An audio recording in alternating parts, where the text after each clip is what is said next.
Alright, hey everyone, welcome to another Will to Witch RP Live Play TTRPG session. What is Will to Witch RP? Well, that's me, Faye, Game Master and Storyteller, and Lachlan, our writer and producer. We're a couple who love sharing stories, so much so that we quit our day jobs and created our own company. That way we could create high quality and exciting TTRPG experiences full time and share them with you. And tonight, time zone. We're playing D&D.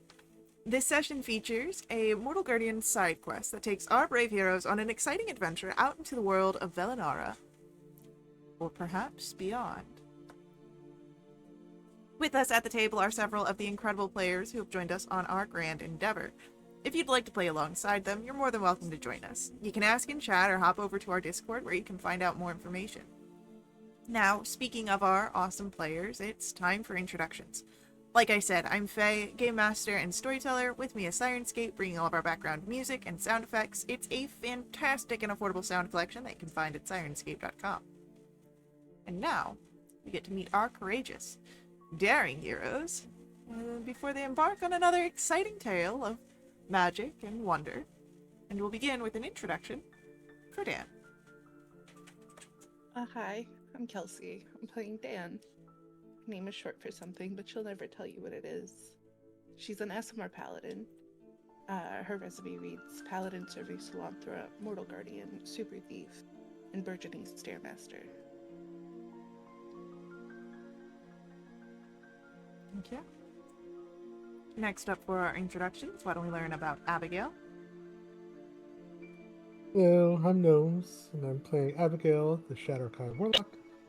A little bit of haunted history that follows her around in the form of spirits that only she can see and talk to. A lover of all things dark and macabre and occultish, and a fellow Stairmaster and notebook keeper. Heck yeah. Alright, and then why don't we move on to get an introduction for Leorin? Hello, my name is Brent. I'll be playing Leorin. He is a half-elf paladin who stands ready to lend his shield to help his companions in any way he can. Amazing. And then, last but not least, let's get an introduction for Moira. Hello everybody, my name is Bone. I'm playing Moira Helheim. He is a fallen Azamar cleric of the Death Domain. And yeah, that's it. Alright. Yeah. Well then, without any further ado, let's dive into our session. And we begin where the last episode ended. Dan had been taken by the Scions of Redemption, delivered to some place unknown to those left behind on Veiled Immortalis. But Dan, as we come to you, for a moment, you are, of course, in the presence of one Castile Sunscorn. You are dragged into the mansion that he appeared from, and tethered to a post in the middle of some ritual circle. There is what looks to be some runic teleportation sequence bearing symbols of Veiled Voxa and the sun. A rite is performed around you with different disciples and Castile himself. And he looks to you, Dan, with his burning orange eyes. Once I tried to make myself divine in a different way. A darker path of fiendish bargains, arcane power. It was not meant to be. My divine spark, the link to the immortal veil. Our mother has stolen it from me. Instead, I became something else. This form you now witness. A fiend with no family outside the lineage of gods and devils. a scion of none. But that changes now.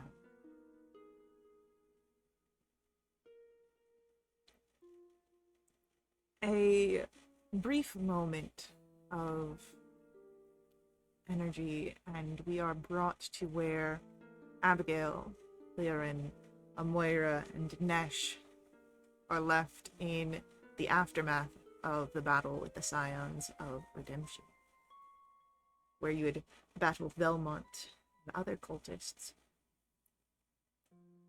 You've not yet had time to rest when you've again realized that Dan is not present. What do you do?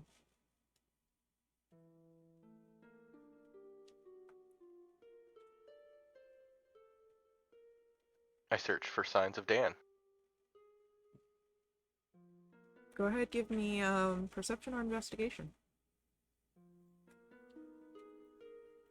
Big 7. You're definitely searching.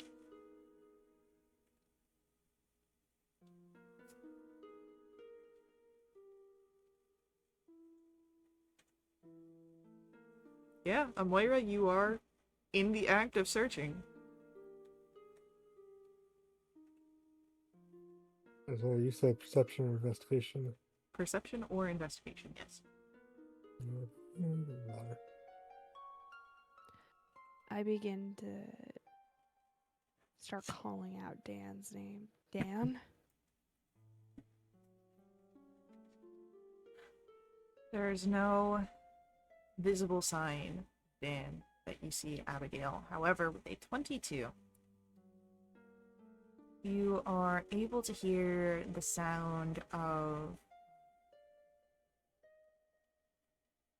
what sounds like hoofbeats.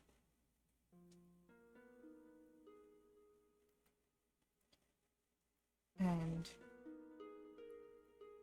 as you turn, you would notice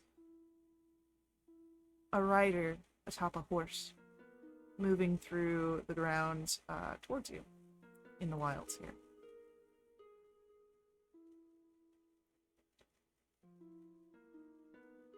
Okay.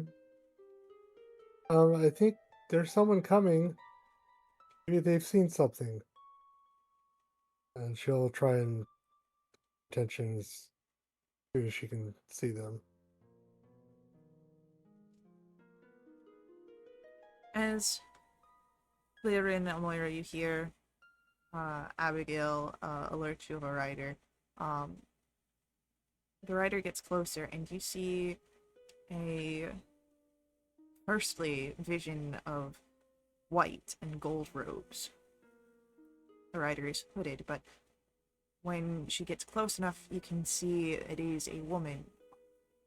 Olive skin, with light curly brown hair, seeming to be of Aetherian descent. And as she closes the distance, she'll actually dismount her horse, arriving and closing the rest of the way on foot to you all. I heard sounds of battle as I rode by. Are you hurt? Do you require any healing? No, at least I don't think so. I'm okay. No, but our friend is missing.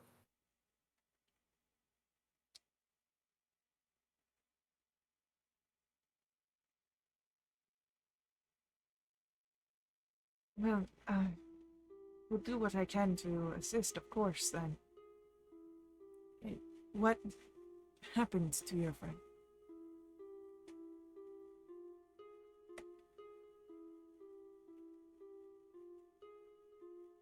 Well, What?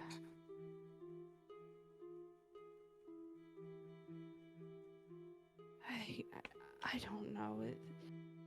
Last I saw, she was here, and next she was gone.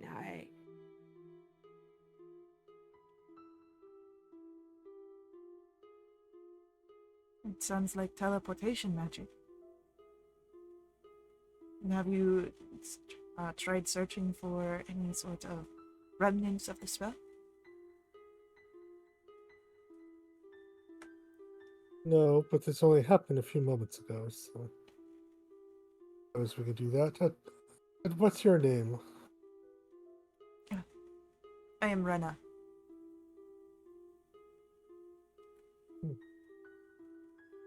I'm Abigail. Amoira will nod, head tilted.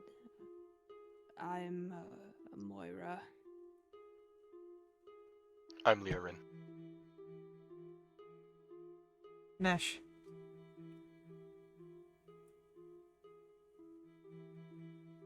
As you all now have this woman here who is giving aid, go ahead. I will say you're welcome to roll either Arcana or Perception check to hone in on the remnants of the teleportation spell.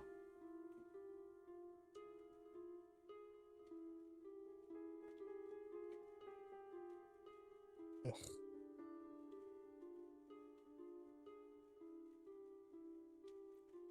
Working together, sort of piecing it all through, you are able to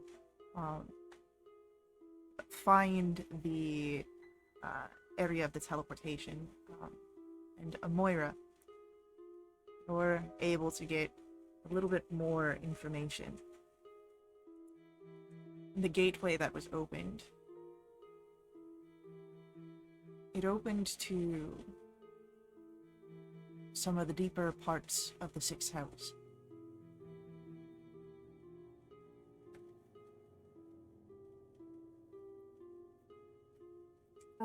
As soon as I find that out, I shudder. Oh, no. No. What is it?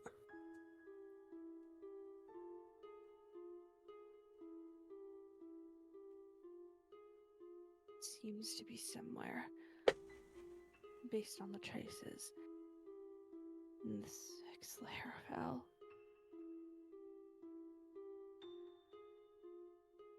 That's pretty far down. Yes, but it's not all the way down. Why there? I don't know, but it's definitely deep enough to be concerning.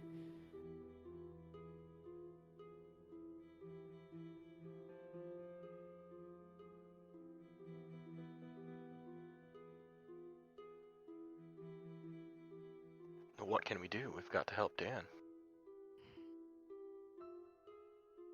I mean, unless we can teleport to where that trace leads us, I'm not seeing another way to do so.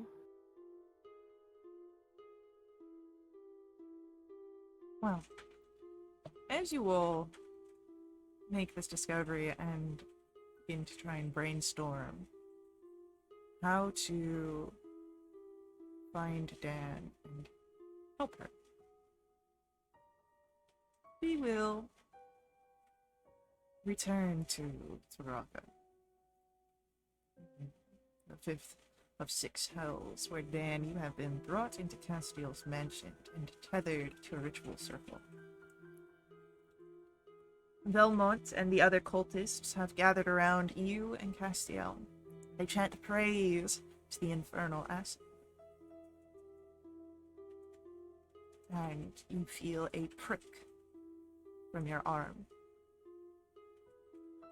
Belmont has taken some of your blood, mixes it into the runic sequences, and then steps back, allowing for his master to take the lead here.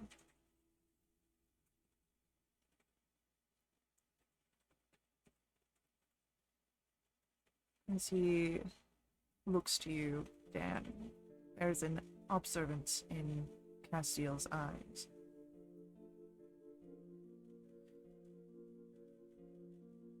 You cannot know how grateful we are for your sacrifice in this, our hour of victory.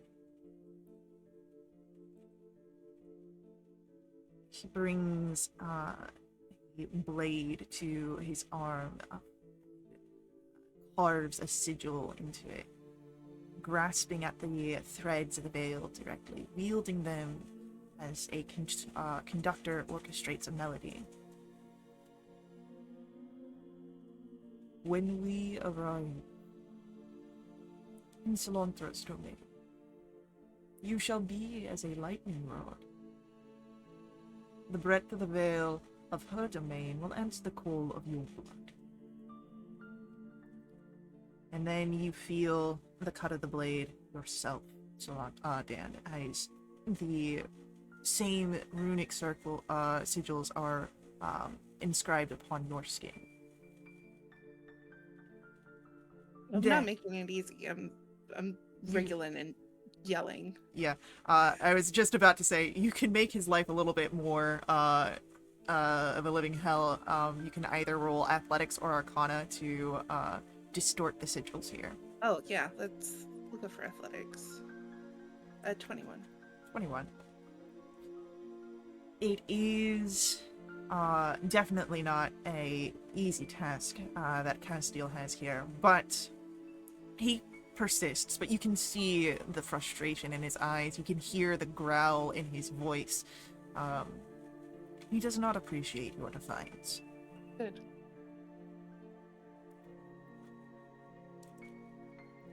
He continues to speak. Having drawn your blood, your divine spark, I shall command this power in your stead. For as you've shown me, you cannot be trusted to wield it fairly, justly, as we deserve. Dan, you are able to repeat your check to continue being a nuisance. Oh, absolutely. Hell yeah. The 26. Yeah, girl. By the way, just scream yelling, singing at the top of my lungs, just trying to be louder than them. As he snarls more in frustration, go ahead and roll for me an insight check here. 17. You can see your defiance is causing him an intense amount of frustration. Castiel does not hide this well. Perhaps if you find yourself in a better position, away from this post, you may be able to use such information to your advantage.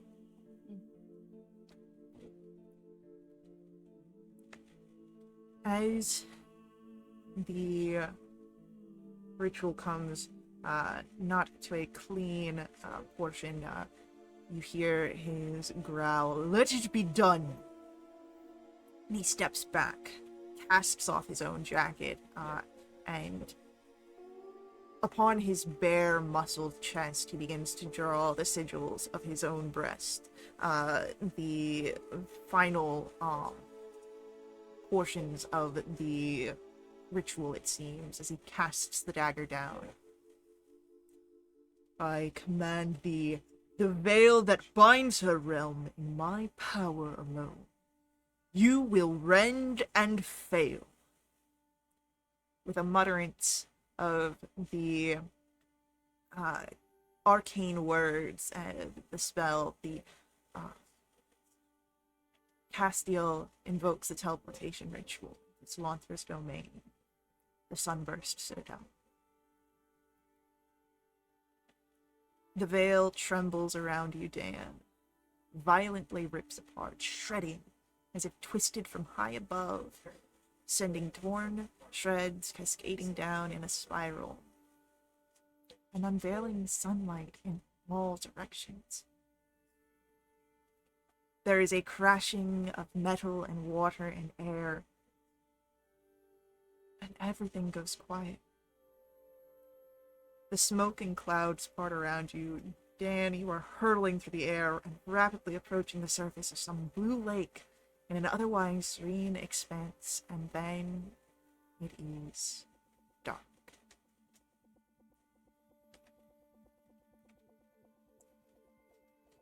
Back in Vale Mortalis, Abigail, Leorin, Amoira, Nesh, and now Rena, you have found, of course, that Dan has been sent to some deep layer of the Hells. Not quite certain which of them, but definitely one of the lower ones. You are trying to figure out how you can get there through some sort of teleportation, perhaps. But roll for me an insight check here.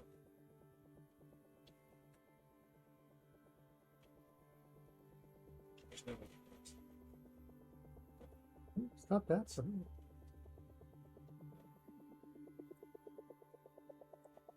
Leorin and Abigail would definitely spot this.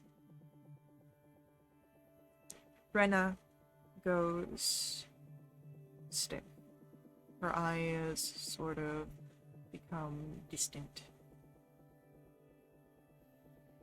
Almost as if she is attending to something not quite here.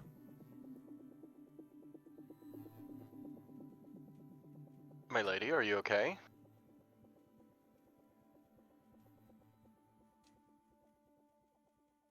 As she comes back to the present, her face is solemn. We haven't much time. My daughter needs us, and my lady requires us. Will you go with me to the domain of the sun, where she who brings the dawn reigns in the everlasting sky? Sounds dreadful. Lyran, Lyran's in a bit of disbelief, as this is like his boss's boss. His house. Why would we go there? I am being called there. Something is happening. I will need your help, of course, to bring forth the necessary gateway, but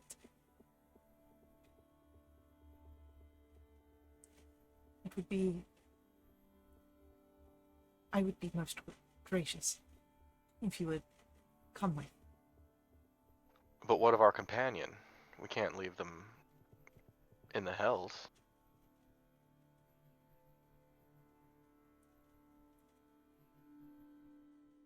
Solanthra will guide us.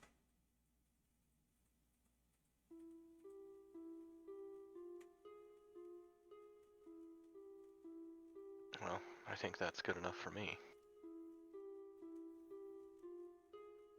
It's not ideal, but let's go. The sooner we tarry, the worse it will get.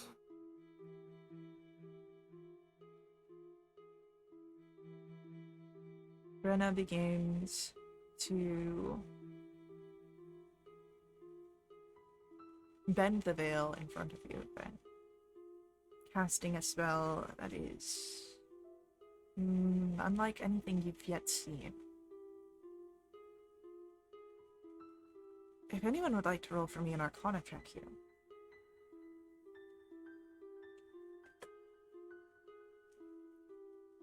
Oh, jeez.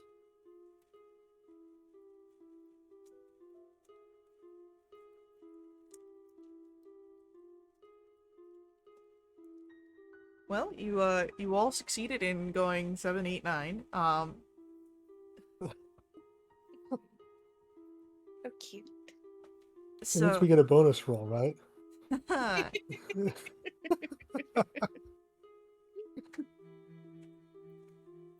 It is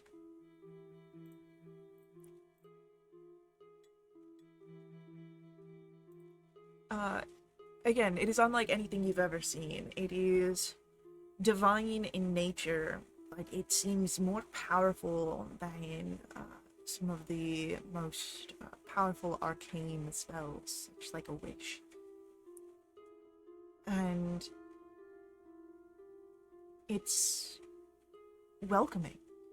You can feel that the magic here would accept your contributions, even should you be untrained. You just have to will your assistance, and it seems that it would be enough.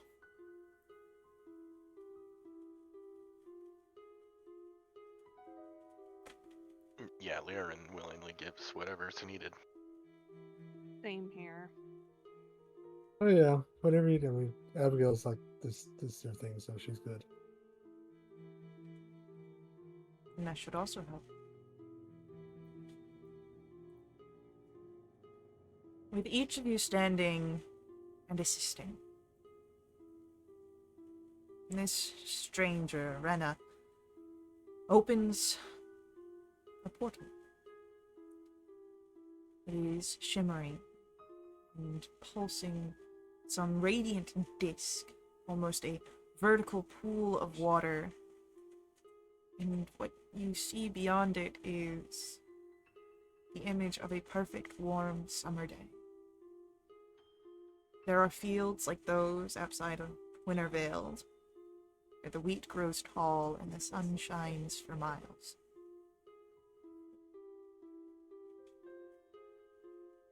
What do you do?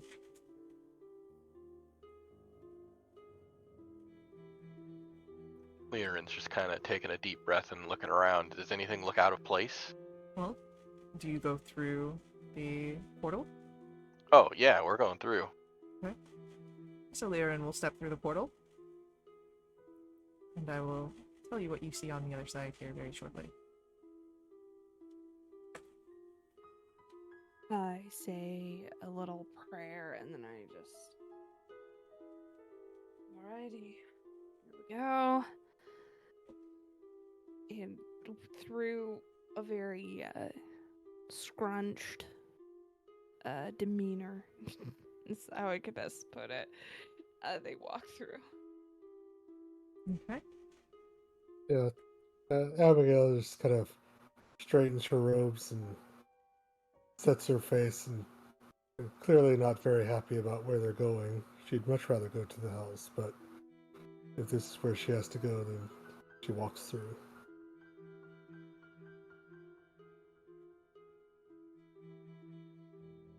Nesh and Rena follow, and as each of you pass through, you feel serenity fall atop your shoulders. The realm washes over you like a gentle and comforting breeze.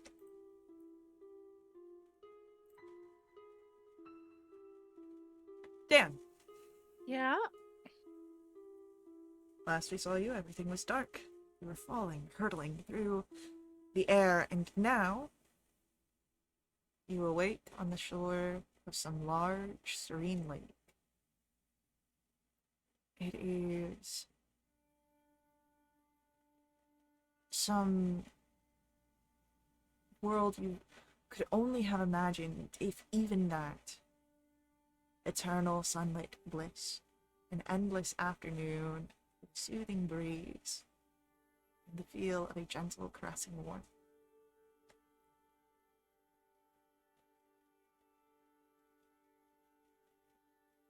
Of course, the rest of you also step into this space and are seeing it. No sign of anything besides what you all would know to be sunburst citadel.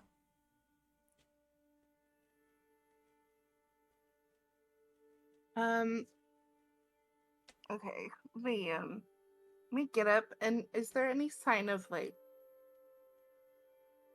buildings or anything of that nature where it looks like people would inhabit? Because somebody's got to know that somebody's coming. From where you're at, you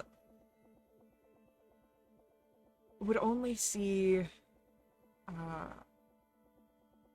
distant spaces of some sort of civilization. Far to the north, there is the Everlight Palace, a beacon of hope. It is Solanthra's bastion. But where you currently stand, it is just endless fields. And we do have some mechanics in play here. Mm-hmm. All of you, upon entering the Sunburst Citadel, gain temporary hit points equal to 5 plus your level. You have advantage on saving throws against being blinded, frightened, or charmed. Any food, natural food, consumed within the domain is cured of diseases and poisons, magical or otherwise, and heals for an additional d6 hit points than what it normally would do.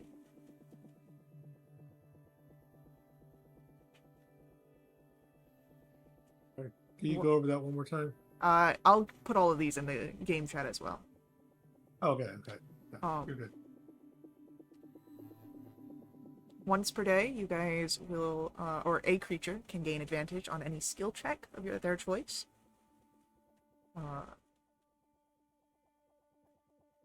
And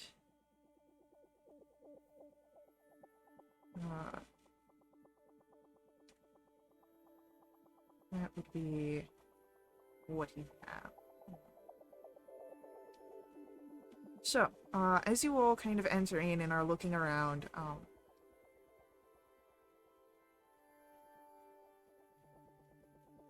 go ahead,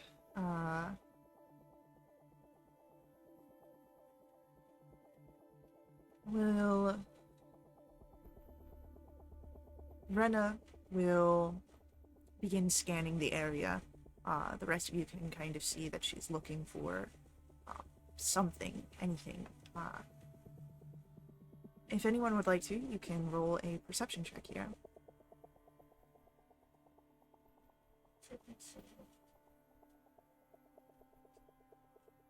Moira and Abigail, you spot this. You see Dan on the other side of the lake, with these lightning akin arcs of energy, but you spot her. You can try and start making your way towards her.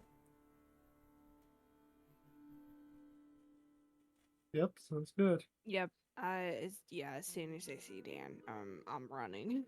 Okay. Well, we will get to that in a moment. Dan, Mm-hmm. you had the intention of, looking around, seeing if there was any sort of people here, any sort of civilization. And while you don't see any immediately, you do know that you have to overcome the ruptures in this divine veil. You feel the frustrations of Castile. And as much as you can sense him, you can understand that he senses you as well. You are sinking into the ground. It's distorting around you, almost as if you are slowly falling back to the hells. What would you like to do to try and push against the fraying energy of the veils here? And I just try to pull myself from it, physically, or is this just kind of intrinsically? Mechanically, you can do any check that you think would work here. Great, let's go for athletics. The 27. 27. Very good. Yeah, you start to pull yourself away from this sparking energy. You hear Castile admonishing you. You think that getting away will end whatever my plans are? Yep. You are mistaken. Back to the rest of you. If you are purely running, I'm going to ask for athletics, but if there is anything else that you would like to do to try and close the distance with Dan, you are welcome to do so here. I just want to know what you guys are doing. What's Rena doing? Rena is running. Lyran's gonna follow Rena, keeping an eye on her. Okay, so, yeah, athletics. Good.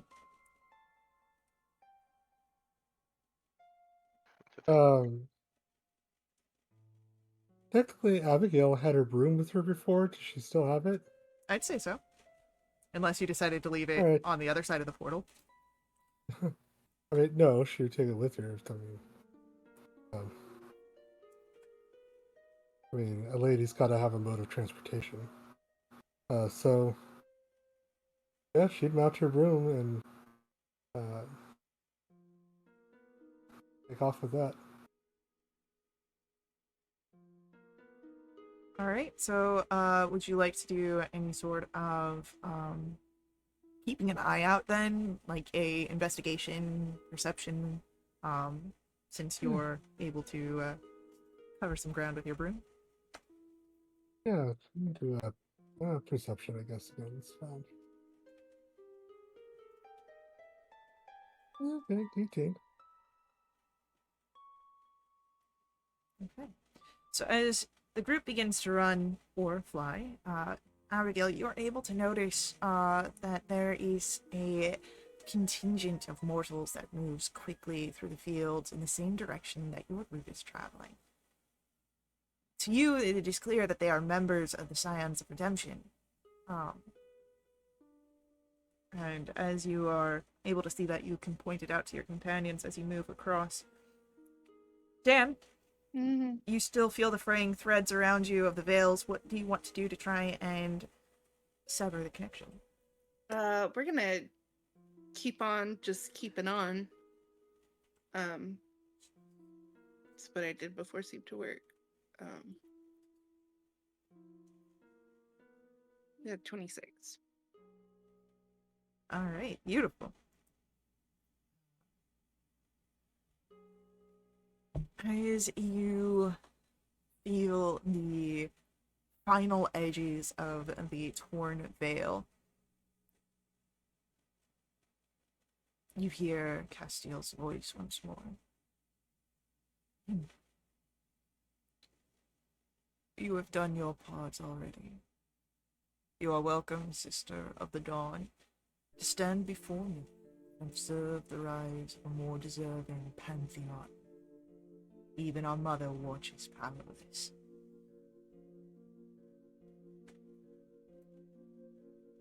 As Dan, you kind of now stand on solid ground, you would notice where figures are moving towards you. Ones that you recognize. You see your companions. Abigail, Lyrin, Amoira, Nesh. And someone else. Someone you don't quite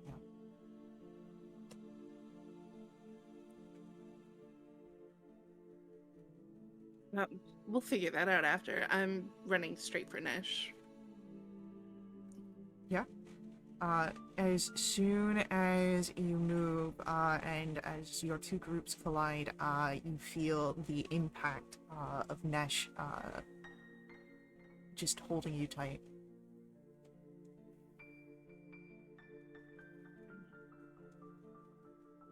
The group, once more, hold. Dan is here.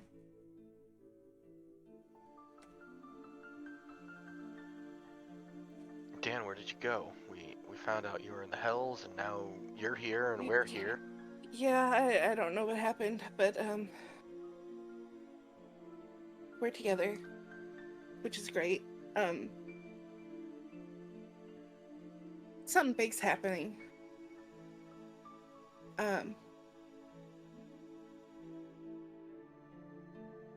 And someone really bad is coming here, I think. Well, this is Rena. She brought us here. Rena? The woman looking at you, Dan, and you would notice that she is only looking at you. She's quiet.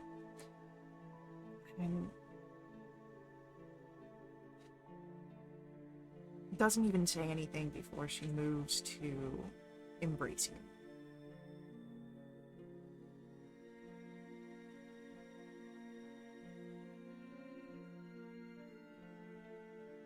Do you let her?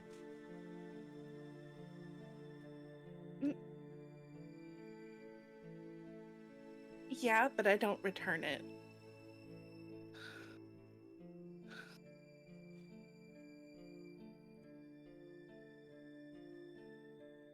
Mom? There are things that will need to be talked about, but as you said, there are impending stresses. We must move quickly. She pulls away, and you can kind of see a glassiness to her eyes.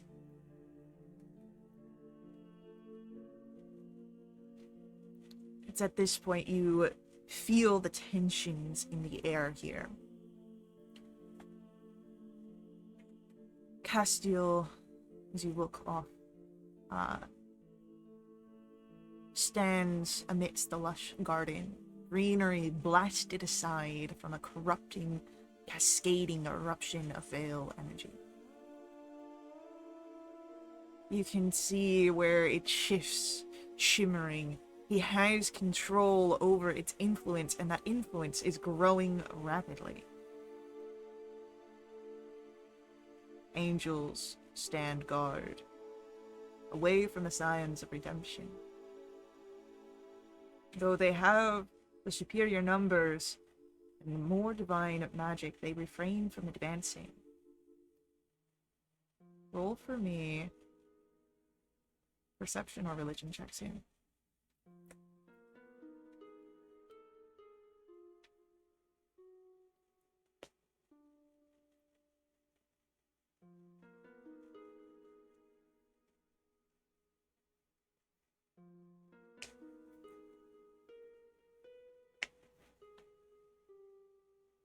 You all see in the far distance, miles away, across the fields, the bright, burning beacon of Solanthra's bastion, the Everlight Palace, where it stands a reverent icon beneath the blazing sun that never wavers in the sky.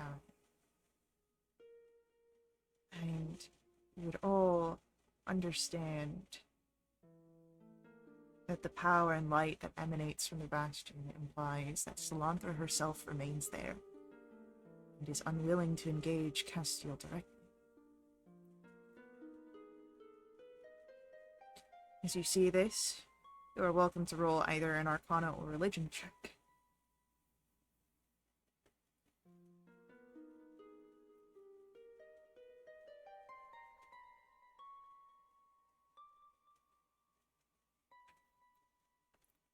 Liren. If Castiel is not stopped, he will eventually amass enough power to claim the godhood he desires.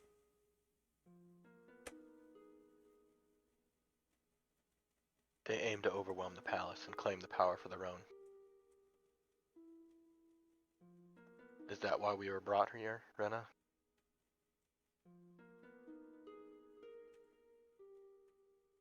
I know that I was called here.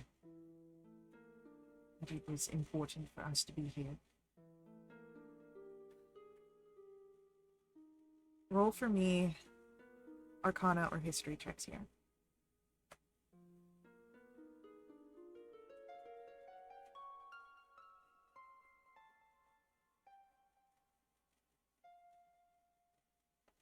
Liren, Amoira, and Death. With the energy of the Divine's veil tethered to Castiel's soul and to Dan's, destroying the connection outright could kill both of them. To defeat Castiel with the chance of saving Dan, the connection must be safely broken. Roll for me Roll for me insight checks.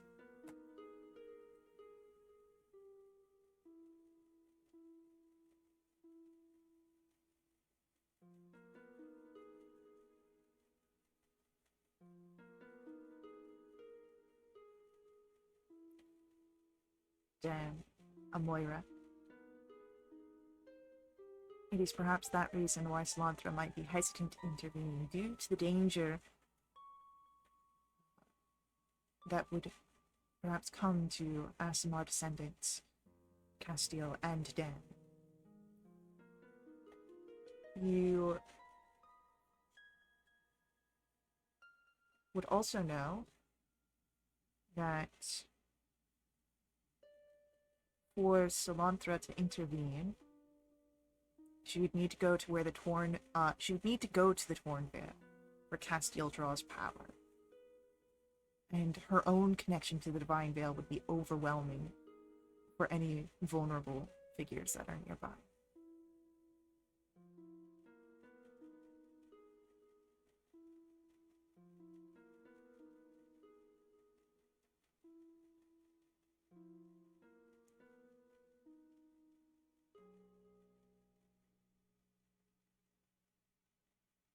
Go ahead, anyone who wants to roll for me either Arcana or Survival check, you can do so here as well.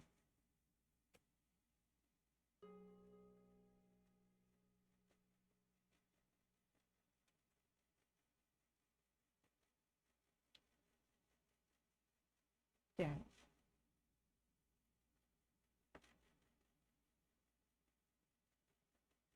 The overwhelming energy of Solanthra could likely kill you and Castiel as well. People that Solanthra cherishes, likely. Despite anything that you or Castiel might do against her. You recall that even though he defied his own mother, Solanthra did not kill Castiel. Not in the past, and perhaps even now hopes to redeem him.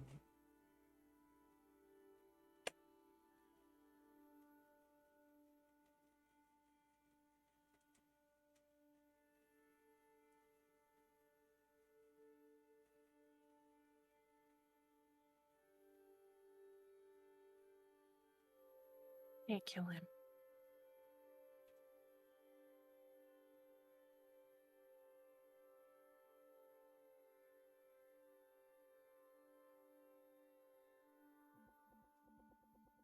Then what must we do?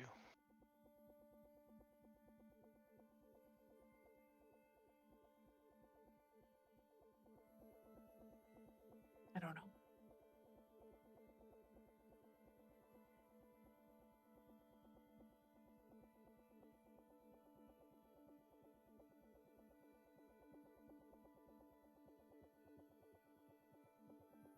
We have to split the connection. That's for certain.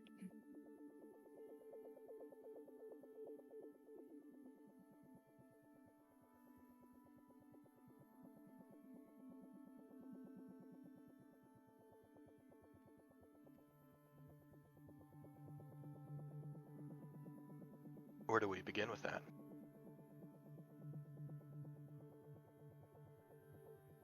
I always begin mending a hole where it begins. Rena is looking towards where Castiel is drawing power from the Divine Veil.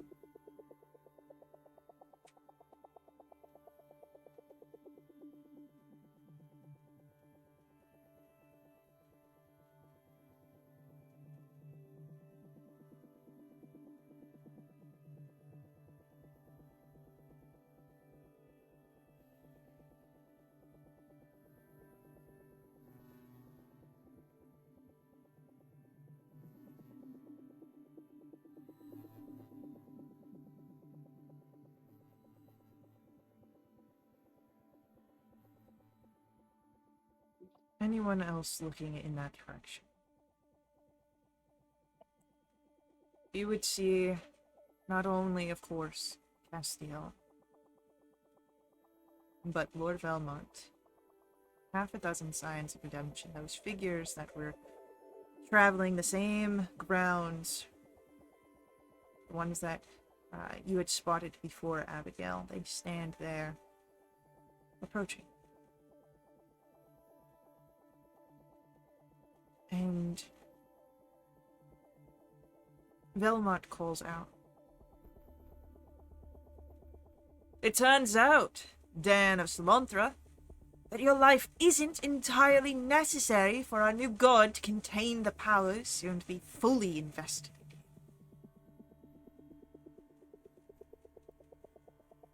Go ahead, roll for me Arcana or Insight here, everyone.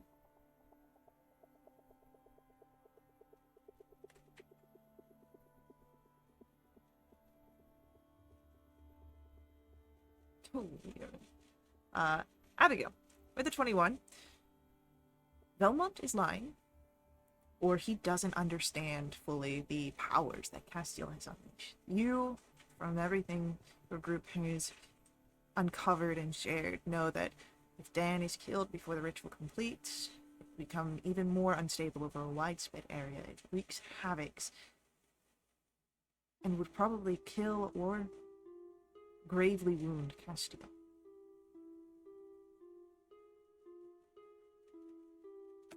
I think he's full of it.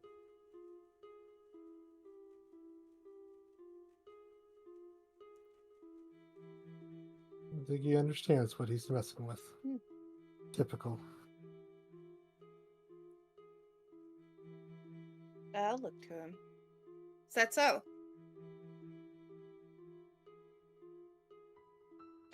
It is. What, you gonna kill me? I will. This is the end for you and your friends. I am sorry that you were made to suffer in this way, but it was the work of Solanthra that set us all on our course. And as he says this, I want you guys to roll initiatives.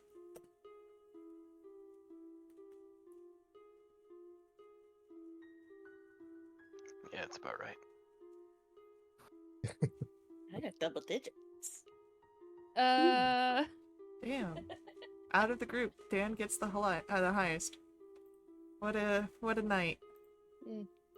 But before we can start our combat, this is where we must take our first ad break. So, hang out with us. We will be right back to continue along with our combat and our story. But before we head out, I do ask that you let the ads run. They're important to us at Will to Witch RP. They help keep our games affordable. If you want to directly support us, you can do so through my Ko-fi, link for that is on screen, as well as in our chat room. Ko-fi donations unlock awesome perks for the entire community that benefit everyone who play with us for the next month. They include special companions, double treasure, double XP, new quests, all sorts of fun things. You can find a full list available on our Discord. So stick around. We'll see you all very soon.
All right, we are coming back right into combat.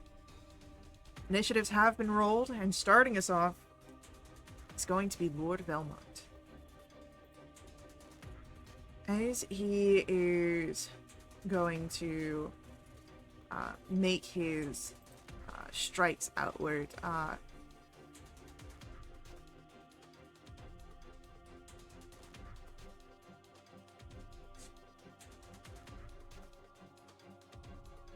he is going to be firstly attempting to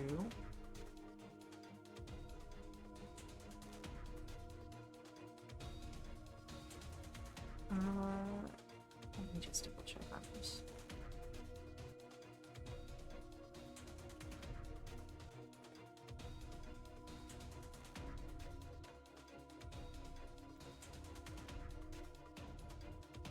He firstly is going to attempt to create a bit of fear amongst you all with the spell. However,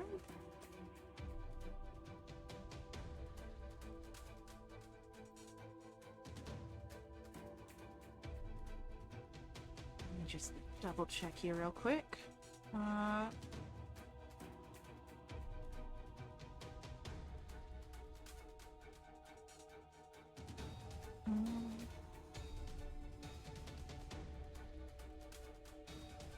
Okay. As the spell goes out, I am going to ask for you all to make the wisdom save here. That's against the frightened condition? It is against the frightening condition, yes. Anyone within 10 feet of me is immune to the frightened condition. Same. Okay. You get what? I would say at this point you're all kind of within 10 feet of each other, so you're all fine. So no need to worry. And Velmont snarls here. Dan, it would be your turn.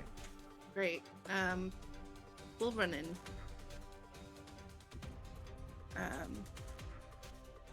I'll go ahead and cast a branding smite. And we're going straight for Velmont.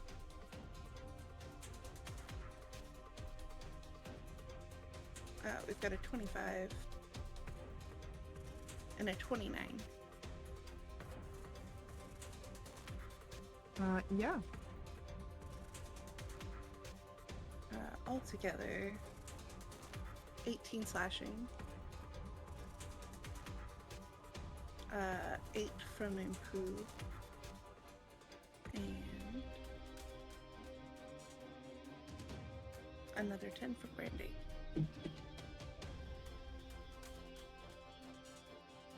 All right. Anything else from Dan? I don't believe so. Yeah, that's it for me.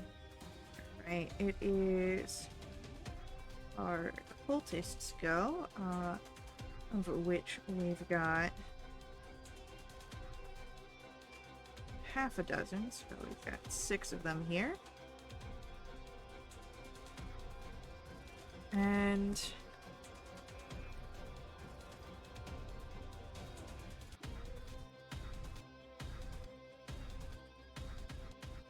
they're going to do some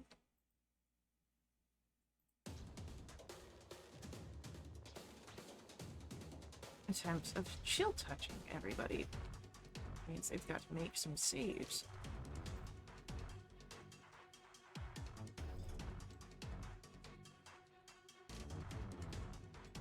That succeeds. That's a failure.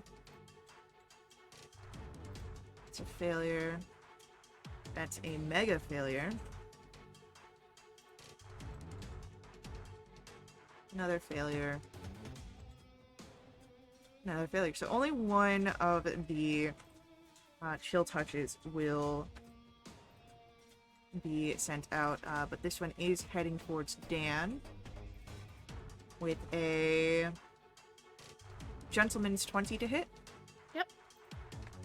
For 15 points necrotic damage. I will take half. With that, it is the end of their turn. Abigail, it's your go. Okay. I think Abigail is just going to, for now, she's going to cast Protection from Evil and Good on herself. And that'll be it.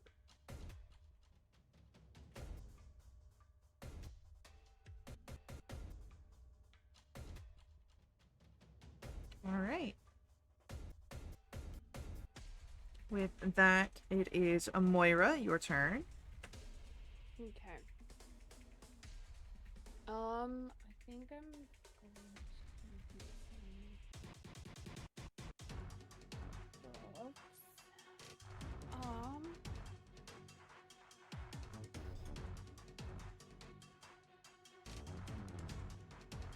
I am going to cast Aid at 2nd level. Dan, Abigail, and Leowyn, they all get, I believe, 5 extra hit points.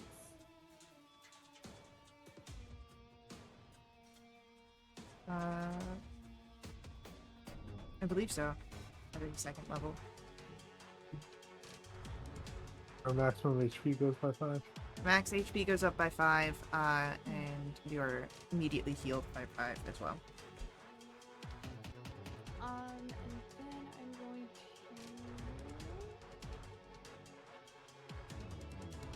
no, because I cast a level spell. I can't do spiritual weapon, so... I'm just gonna call it that for now, because now everybody is buffed and we're ready to go. Okay. Leorin, it's your turn. What would you like to do? Lyran's gonna follow Dan in and place a hand on her shoulder from behind and cast Death Ward and just kind of say, "Sister in the light, you're the key here. You cannot fall." And then if I have any movement left, I'll move away into melee with something else that's mean and rude. Alright. Hell yeah. Easily done. With that, it is going to be our NPCs go. Nesh is going to move in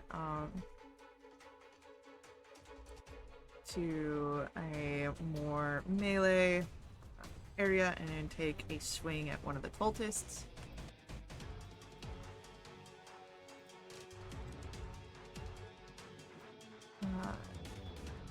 Both of his attacks will hit.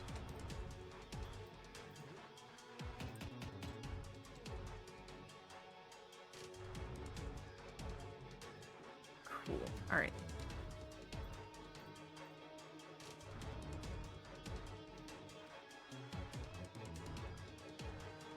My duo. With that, Velmont's turn comes up, and since Dan, you are right in front of Velmont, he's going to have his rapier and make his attacks against you.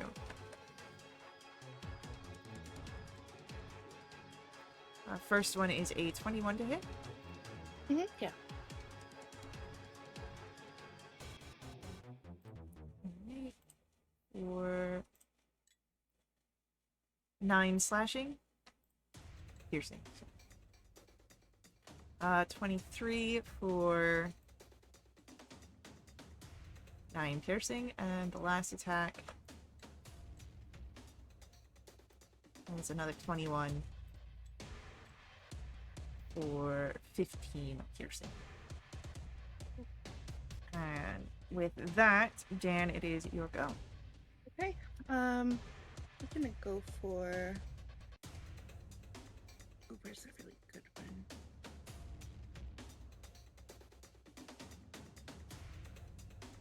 Staggering Smite. And again, both swings at Velmar. 23 and a 27.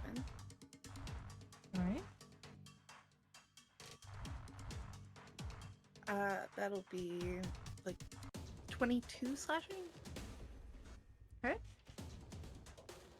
We've got 8 radiant from improve, and then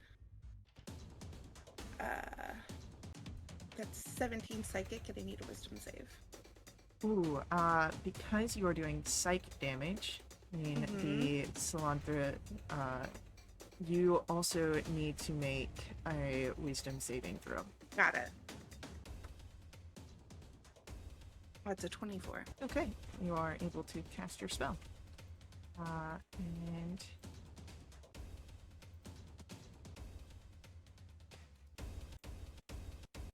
he gets a 14 on his save. Great. That means something. He has disadvantage on attack rolls and ability checks and can't take reactions until the end of his next turn. Okay.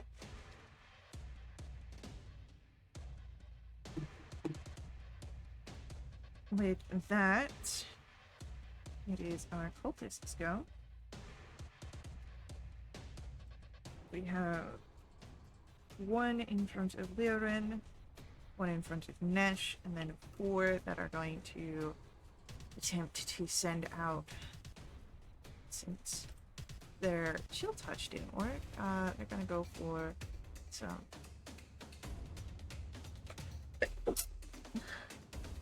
Oh, excuse me. Excuse me. I'm trying. They're gonna send out some ray of frosts out at the others. So 2 rays of frost towards Abigail, 2 towards Moira. Oh boy. That is a 16 to hit Abigail.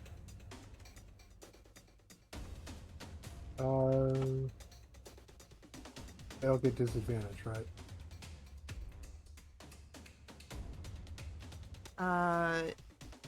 Is your protection for good against, and is that just for like certain types of creatures? Because these are technically humanoids. No, let me just check. Yeah, okay, that's fine. Right. The second attack, I'm pretty sure misses with a 12, though. Yep, it misses. So, 17 points of cold damage from the 16. Amoira, that is a 26 to hit, Yeah. and a 13 to hit. The 13 does not hit. On the 26, that is 15 points of cold damage. Ouch. Okay. Yeah. Thank you. That's it for our ranged cultists. The ones that have Lirin and Nesh in front of them do pull out their daggers and start stabbing. A 9 will miss Lirin. And a 17 misses Nesh. Abigail, it's your turn. Alright. You know what? Did she get the ranged cultists in a full sphere? You might be able to get them in a sphere, yeah. In a 20-foot radius sphere? Yeah. Great. We will attempt to cast Fireball. Okay. Hell yeah.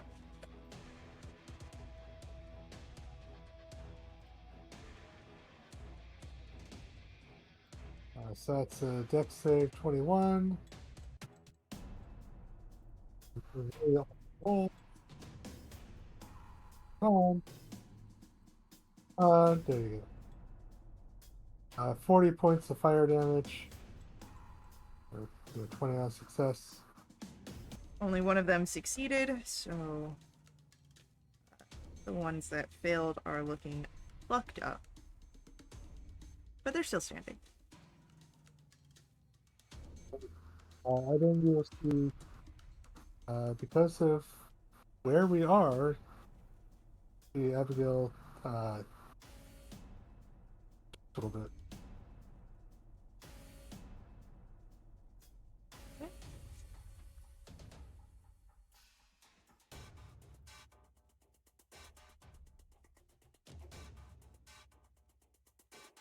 And, A little bit of radiant damage. okay. With that, forgot that I need to do that. I'm just going to all these mechanics, man. Oh. Just made it simpler, it wouldn't be so bad. I know, right? I'm blaming Locke. Oh my god, I'm sorry. With that, it is going to be the end of Abigail's turn, and Amoira, we come to your go. Okay, I'm going to bonus action spiritual weapon. And I want it to follow. I want to get close enough to where it will follow Dan and like basically have a flank on who Dan is attacking. I'm going to say a spiritual weapon cannot benefit from the flank because it is not a creature. But you can still take that space, but just... Okay. I don't know.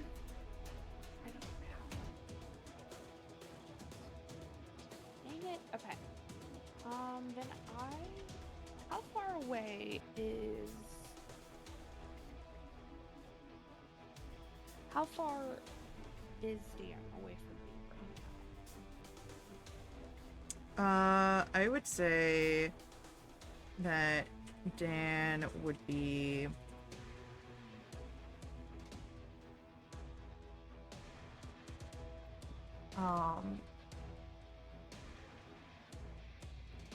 about 30 feet away. Okay,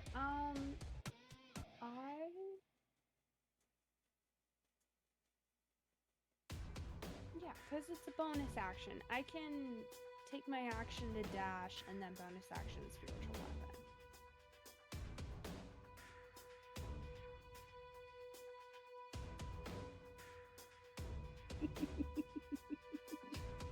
What's happening? So, as you conjure forth this spiritual weapon and dash, Amoira, that is going to be the end of your turn. Liren, it is your go. I would like to strike back at this guy who tried to stab me. Yeah, go for it. How about a 24? That is a successful stab. Or slash, however you're feeling your longsword. Ooh, how about a 14? A 14 will also hit this guy. This guy sucks.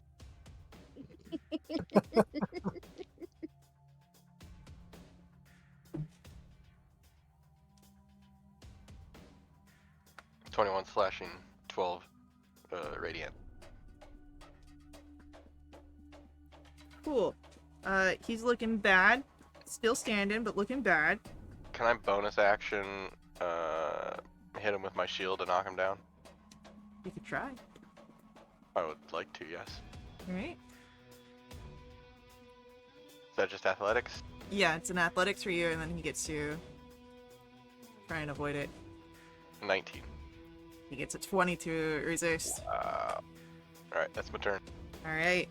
With that, it is our NPCs. Nesh is also going to strike at the guy that is in front of him. Who swings the blade? 2 hits.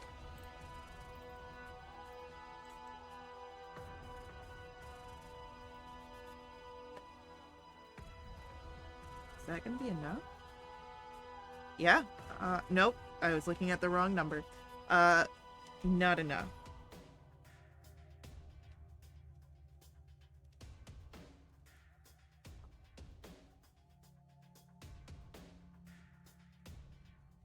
Alright. With that, it is the end of the NPCs go.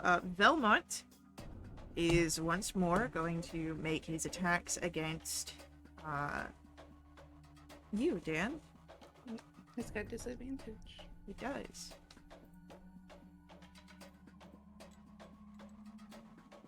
The first one is a 28. Yeah. For 13 points of piercing damage. Cool.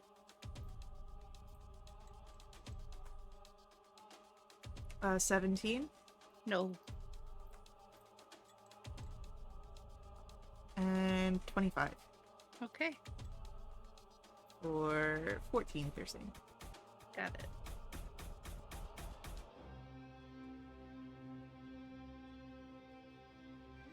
Alright.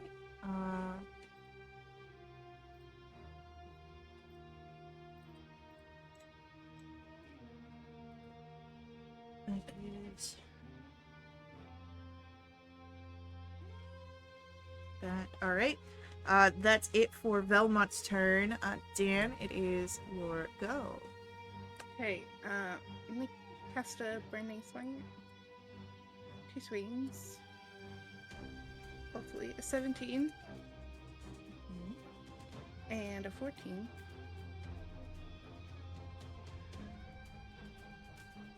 Uh, 14 does not hit. Okay. So we've got 11 slashing. Ooh, 7 radiant from improve. And then what did I do? There. 11 radiant from branding. Lovely. Velmot's starting to look pretty roughed up here. But he's still pretty good in his standings.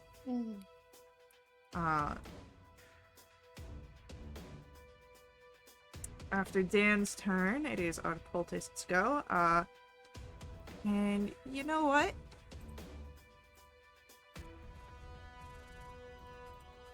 Why not?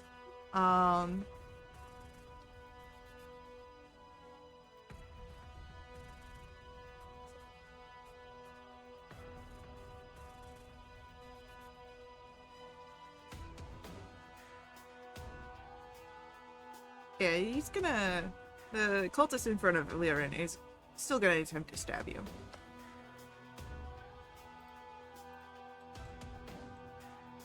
But I'm pretty sure that a 16 misses. It misses. But the cultist in front of Nesh will hit. Does that...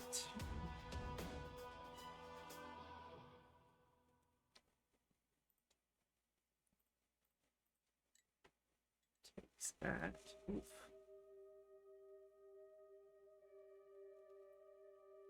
And then...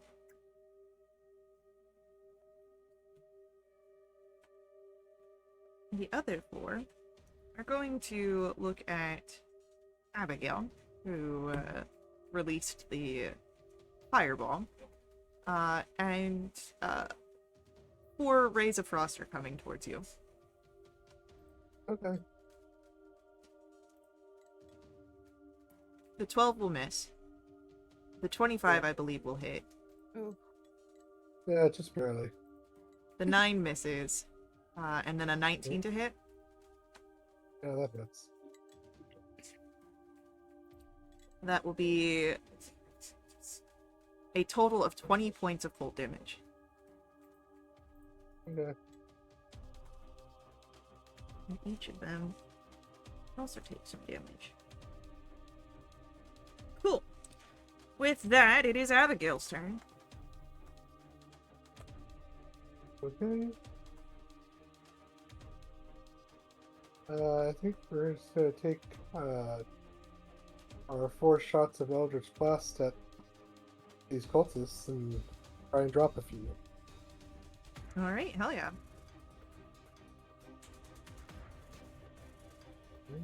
30, 20, 27, natural 20, and a 30. All of those will hit. Alright, let's do the 3 normal ones.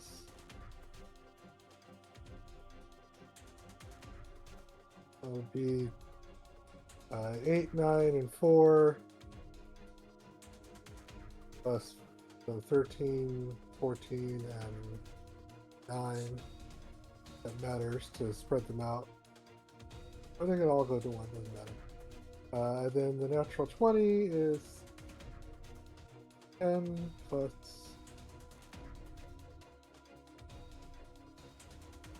9 plus 5, so another 24 to another one.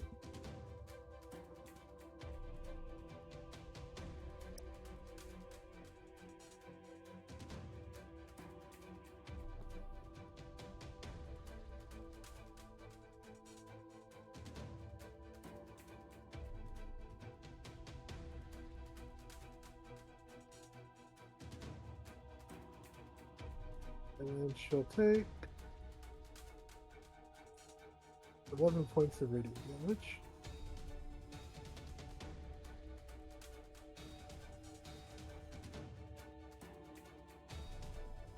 Did she manage to kill any of them? 3 of them went down. Alright. She does get her temporary HP.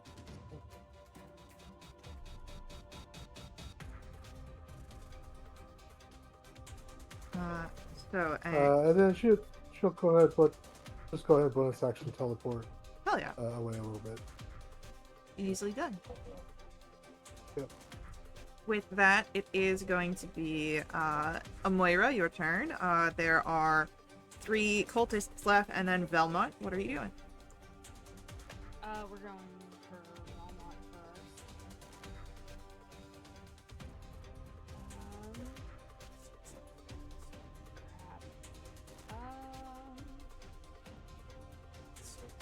I'm going to hit with the spiritual weapon first.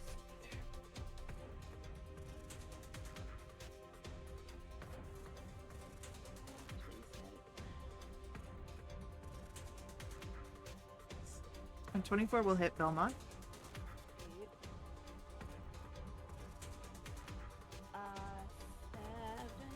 Seven force damage? Yeah. And then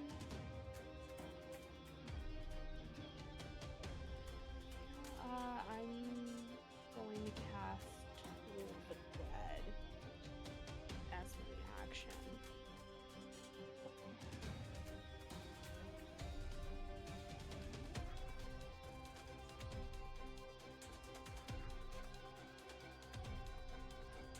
So, because this does necrotic damage, I need you to make me a wisdom saving throw.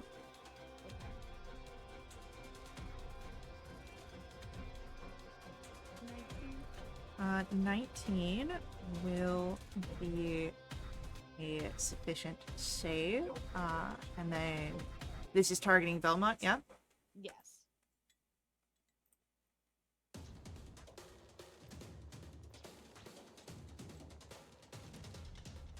He fails the save with an 11, so he'll take 13.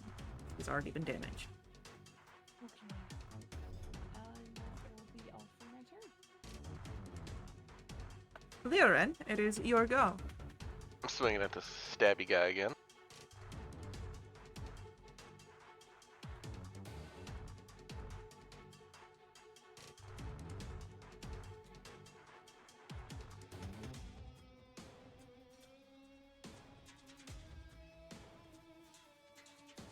He goes down.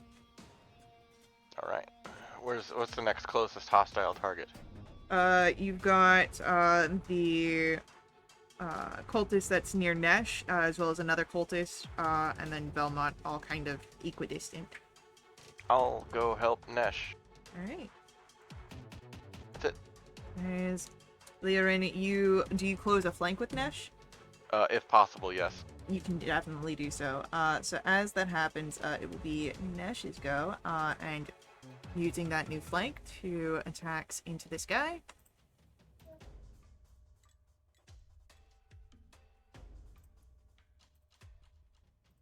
First attack hits.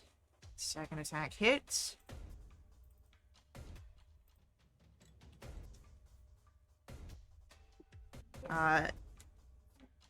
He goes down, leaving just one cultist badly wounded, and Velmont, as it is now Velmont's turn.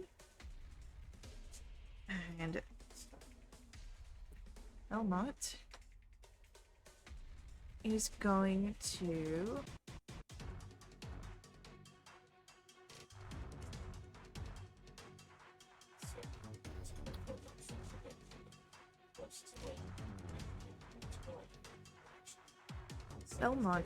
to try and reach out and take control of your connection to the Divine Veil. Dan, I need you to make me a wisdom saving throw. 22. You are able to counter his attempts. And he does not gain hold of that. And then, Dan, it is going to be your turn. Cool. We're just gonna swing at him. It's a natural 20. Yeah. Heck yeah. So we'll do that first. So 8, 9 plus 6, 15. Alrighty. And then improved on top of that is 9. Okay. And then a 25. Another hit. For 12 slashing. 6 radiant, and we're gonna add a smite at level 3, so that's 4. For another 14 radiant. Oh, he's getting close to looking beaten down, but he's still holding tight with both hands. Yeah, you better watch where he puts those hands. It is our cultist's turn. There's one left, and he is going to release a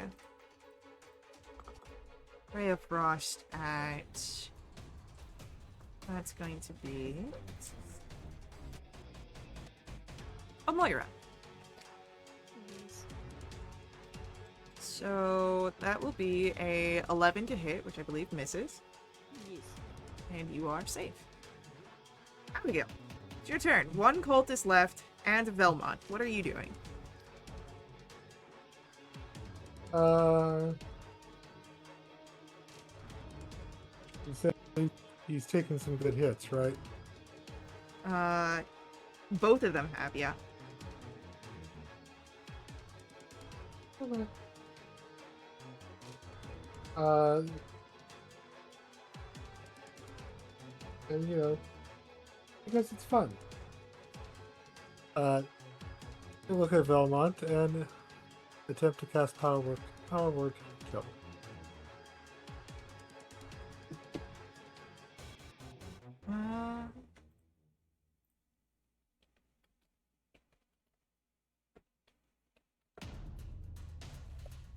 Just gotta check something here real quick. Yep.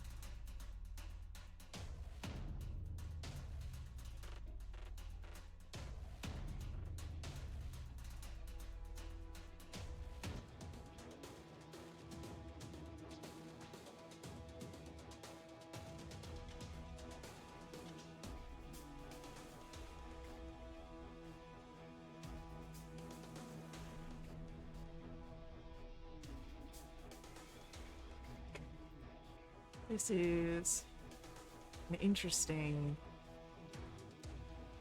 I'm going to say, because of the compulsions rebuff. Well, it's not losing their actions. I am actually going to say, because it says you compel one creature to die. Which I would say falls in line with the compulsions here. So that suppresses the effect, unfortunately. You release the spell, but the realm around you negates the effect here. Damn. That's cold. Okay. That's fine. And it just means He that they just looks can't put out as power word. usual. Means that the NPCs can't power word kill you either. Yeah. That also means that my friend doesn't have their 9th level spell slot anymore. I've done worse. Oh. Yeah, I know. Anything We're supposed else? to teleport around again. Beautiful. With that, it is Amoira's turn. What would Amoira want to do? We're gonna try and finish Valmont, that's for sure.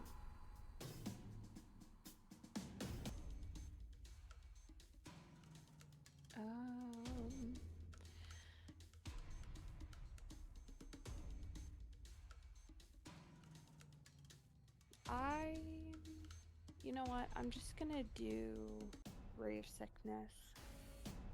Hope it lands. Well, it will, because I think it'll wait. No, I'm not. Wait, no. So sorry, I'm so tired. Oh, my brain.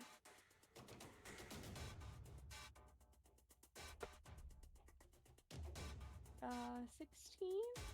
Hold on. Just need to check something here with the way things interact.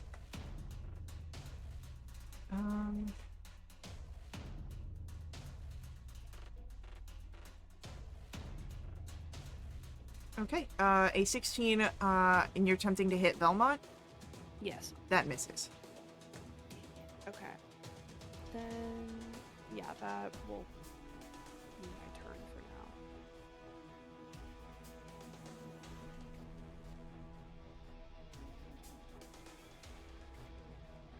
Alright. You do have your bonus action still. Your... Yes. Oh yeah, because my spiritual weapon is still activated. I'll take a hit if I can. And that is a natural 20. Oh, yeah. Yeah, buddy. Big boy damage. Alright. Wait, no, was it D12 or am I wrong? You're thinking of your, Oh, yeah, I just remembered. Yep. Alright, Belmont's still standing, but he is in the worst condition you've seen him yet. Moira's turn comes to an end. Lyrin, it's your go. You've got Belmont and a cultist still standing. It's a different cultist than where I was standing. Yeah, that one got killed by Nash. Good job, Nash. I'll go after the other cultist and attack. Go for it.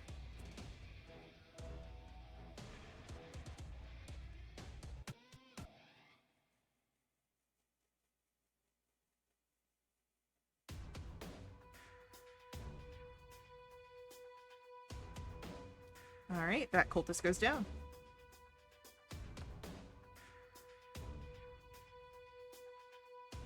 Alright. Is the last guy kind of surrounded? Last guy has currently just Dan and a spiritual weapon. Do I have enough movement to move into a flank? I believe Moira's spiritual weapon is in a current Ah, flank, okay. but you can move to provide a flank opportunity.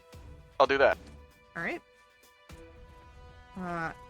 As Lyrin moves in to provide a flank opportunity, Nesh will also move in and stand beside Dan and provide the help action to sort of distract Velmont and provide your next attack with advantage.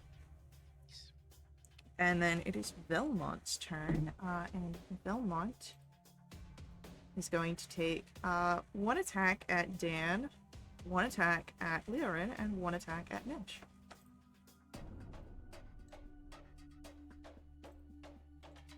$21 to hit Dan, Mm-hmm.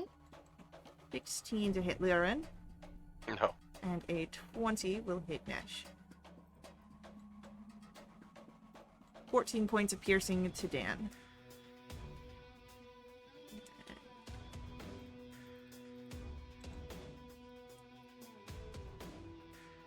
Dan, it is your turn. Oh, great. We'll swing two-handed.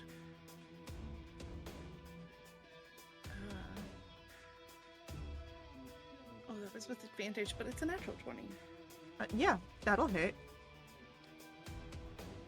So we've got 10, 12, 18 slashing. All right. 8 radiant from improved. Which Oh wait, becomes no, 16. 16. Sorry. And then a 25. Yep. For 16 slashing. And 3 radiant. And Belmont goes down. With that, you're no longer bound by initiative.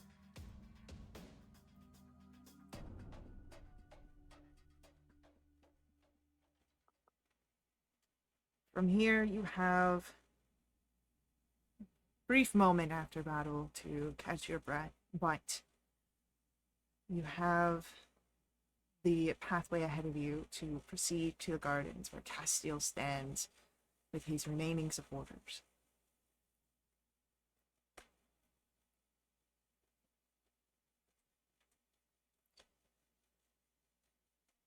As you begin the trek,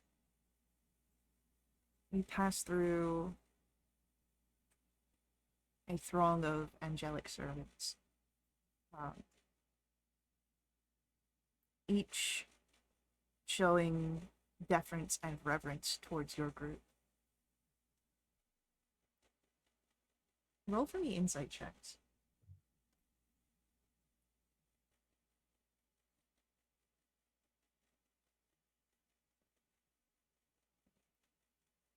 Abigail, the sun's getting to you here. But Dan, Amoira, Laren, you're able to tell that the divine beings here are actually showing deference to Brenna. And that as you get closer, she begins to slow until eventually she stops.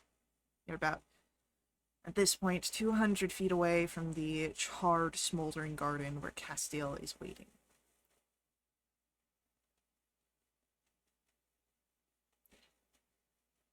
From here, I can go no further, Brenna will say.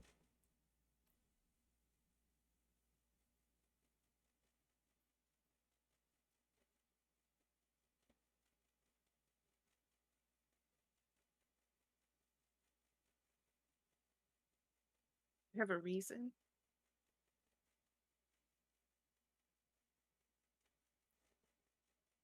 My connection to Solanthra would cause a violent disruption and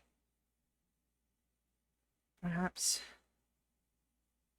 untold amounts of destruction, maybe even death.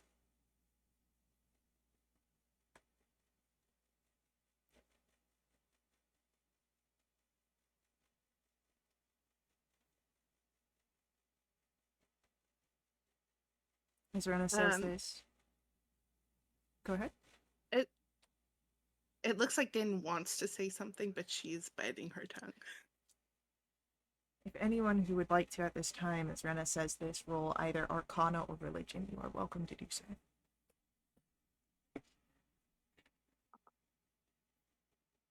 Oh, for crying out loud. You do have the ability to do advantage from this Oh, domain. fine. Okay, I'll do it with advantage. Great. Well, it's better than an Hate to 8. hear.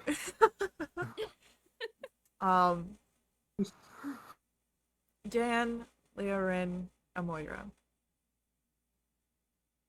Rena speaks with the utmost confidence in her voice, and a bit of despair. And you understand that There is more to Rena than just some Hetherian woman.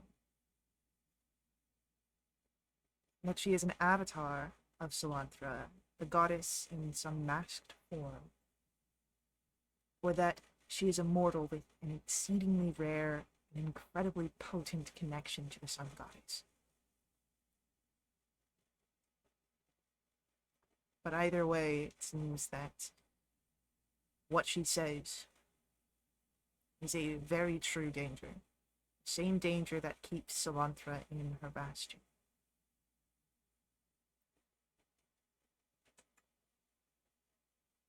But you have a few moments here, Dan, before you proceed to Castiel.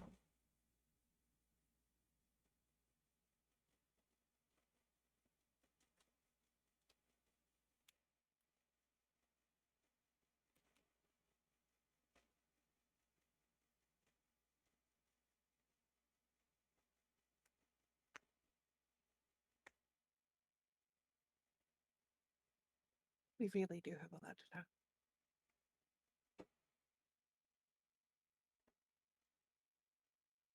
When we are all safe.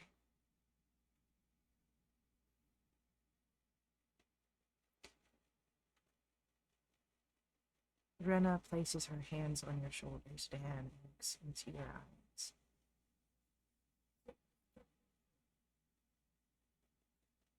You are not bound by any lineage, divine or otherwise. You are strong upon your own, Dan. Regardless of the blood that has been passed to you. You have the capacity to overcome Castiel and to set your own fate and destiny. Castiel may have the advantage of preparation, knowledge, and even the power of the Infernals. That is not all that is required to wield divinity, nor all that it can to twist it from one's grasp.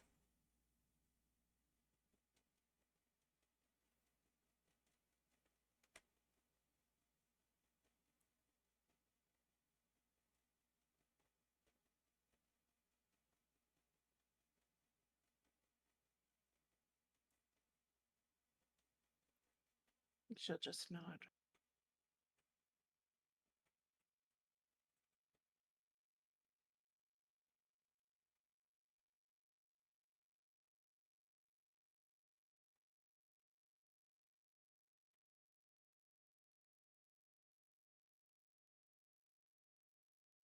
I'll do everything I can.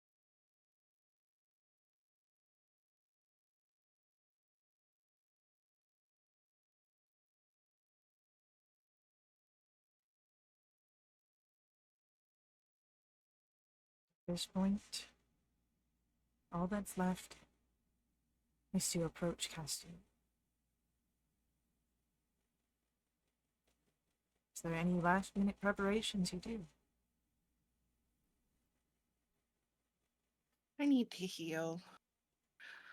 How long does aid last? 8 hours? 8. Oh, hell yeah.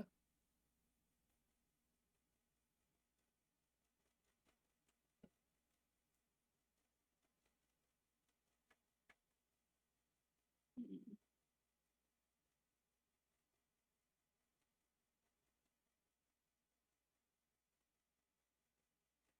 I walk over to Dan and I place a hand on her shoulder. Are you okay?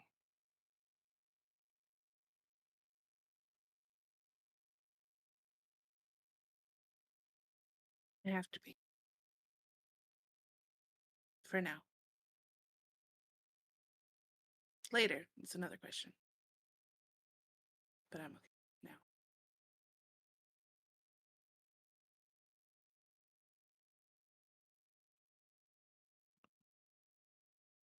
I'll believe you for now. It's the truth.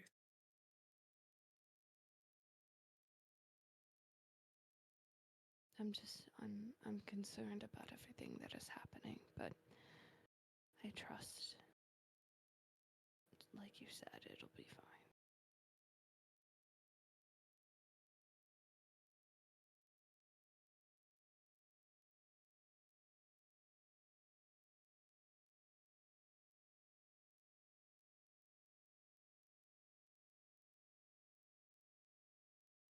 And I think after I say that, I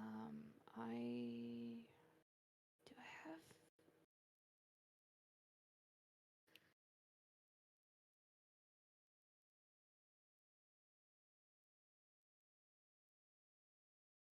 I don't have mass cure wounds. Okay. Dang it.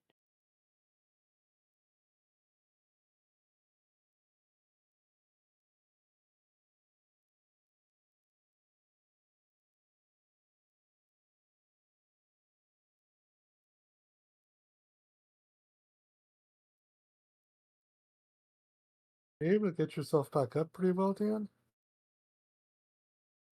Yep, I'm pretty good to go. Okay. Do you need healing, Abigail? Well, I got a couple of small potions for myself. I'll be okay. Okay. I might give myself a little bit of a patch, and I'll just do cure wounds at first level just to get my HP up a little bit.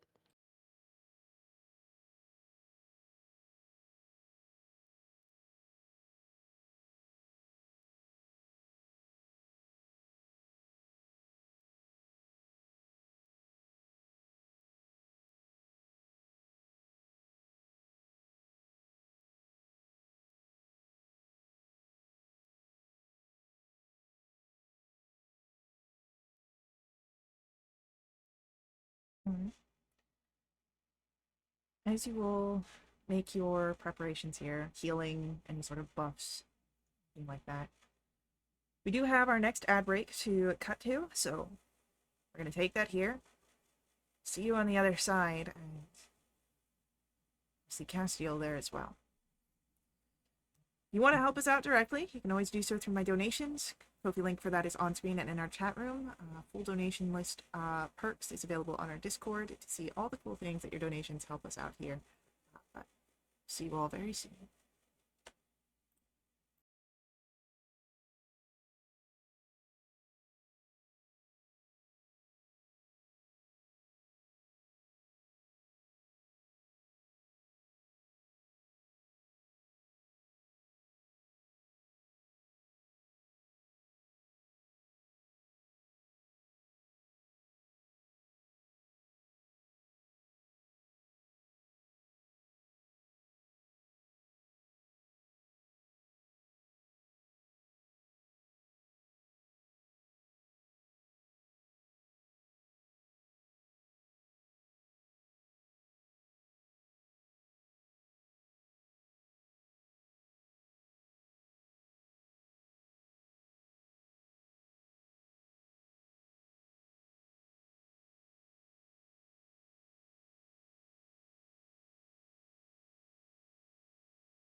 All right, we're back.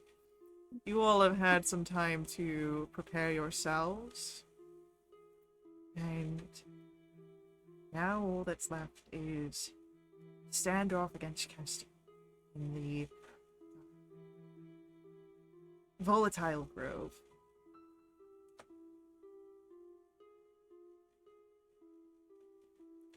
Do you approach? Confidently.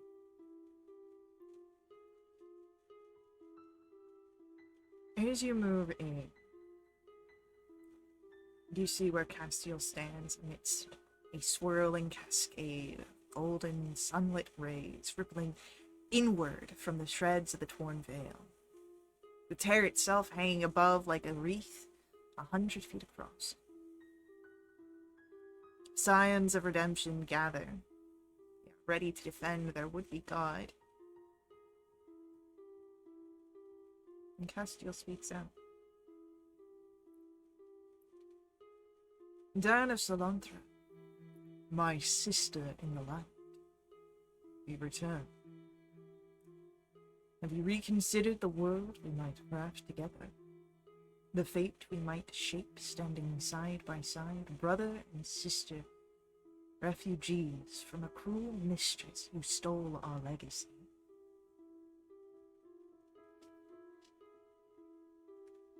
No.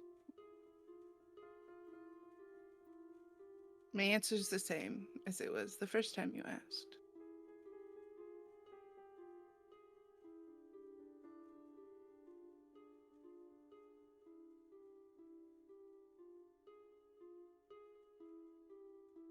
But I will caution. If you plan to kill me, you'd only be killing yourself.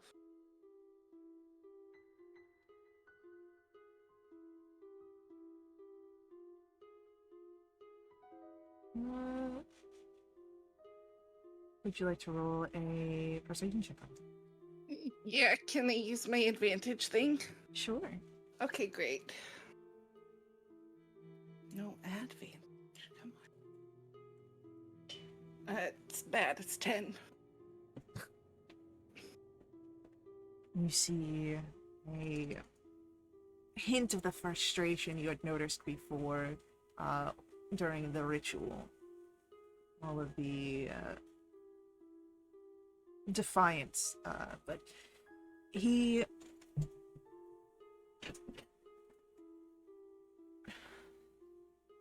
seems to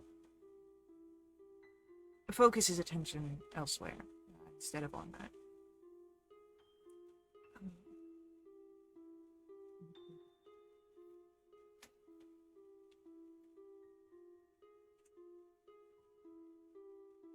Go ahead. Go ahead, roll for me insight checks here. Dan, you have advantage on this. Oh, now I roll well. Okay, cool.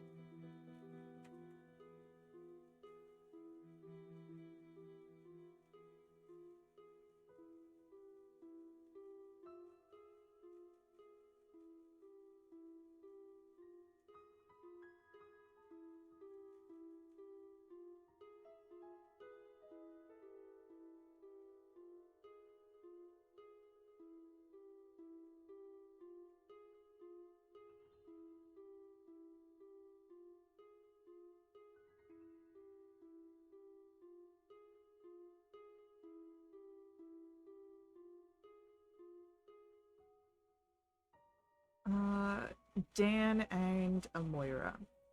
Dan, of course, you know the frustration here, his intense stress.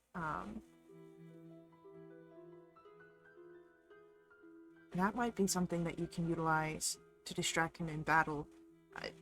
Amoira, you would notice this as well. He seems, of course, committed to his course of action here, but anything to get an upper hand might be enough.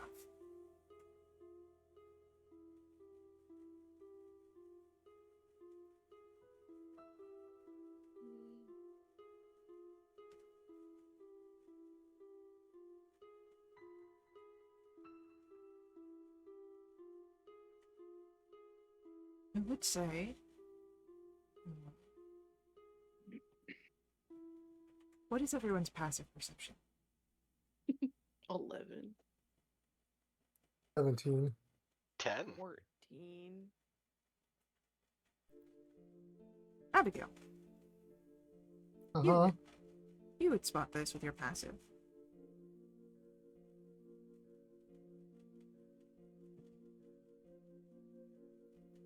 There are tethers of the veil here. Chains, almost. 3 connecting to Castiel, and 3 connecting to Dan.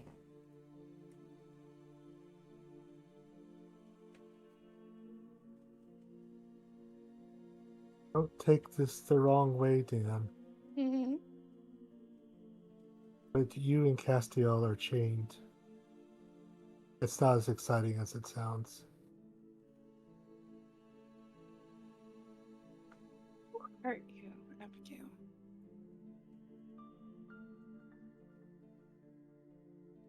What? Nothing. It didn't come It's through. fine. I heard it. That's the important part. Thank you for the information. I'll take that into account. Mhm.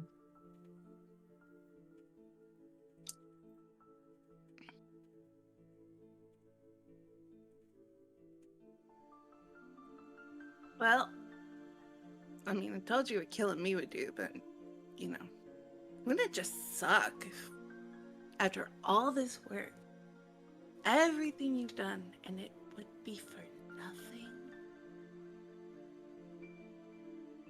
Damn. Just because you will not stand at my side, not me, you do not have a place here.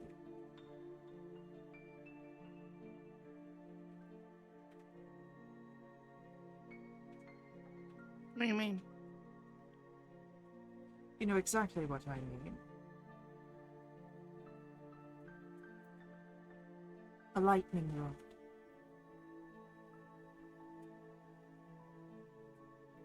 Lame.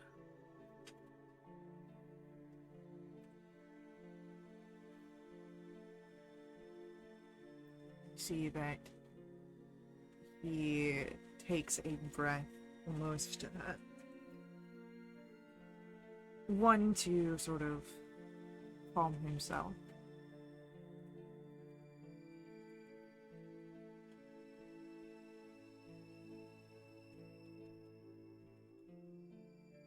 Anyone looking at him would be able to see that his intention here is not entirely cruel. He's not looking to strike down or kill, but to elevate himself. He seems willing to do so at any cost.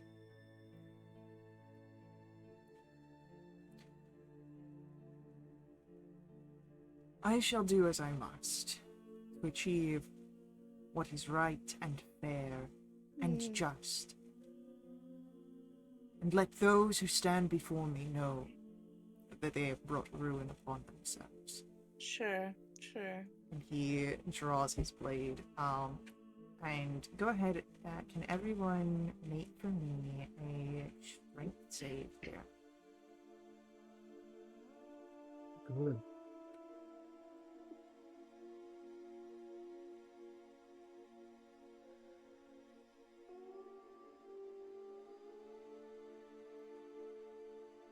Okay. It is Moira and Dan who stand their ground as when Castiel draws out his blade, there is a rippling of wind or force to push you back. Lyrin and Abigail, you are pushed back 10 feet, and we are starting initiative. Can I use my advantage on initiative? You can use your advantage on initiative. That's what I'm talking about. Nice.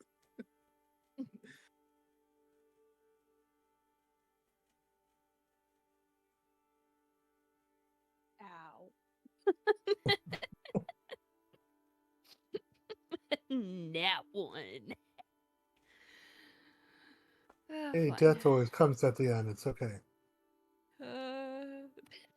That is true.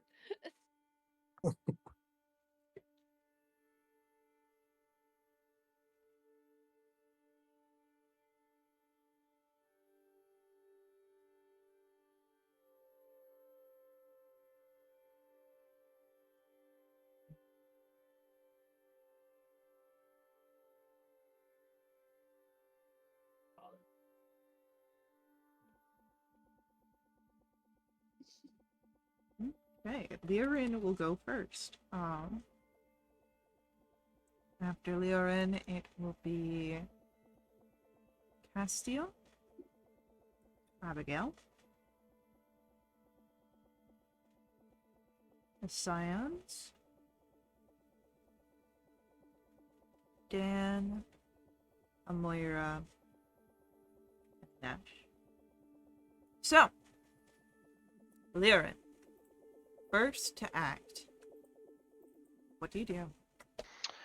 Lyrin's just kind of whisper into his sword, "The hope of Dawn's light will never be extinguished," and activate his channel divinity sacred weapon. How far are the scions? They're between you and Castile, and you got pushed back 10 feet, so I'll put the Scions about 20 feet from you. Then I will move into melee with as many at once as I can. And bonus action, I'll cast Sacred Shield on myself. Sounds good. Sorry, Shield of Faith. Sounds good.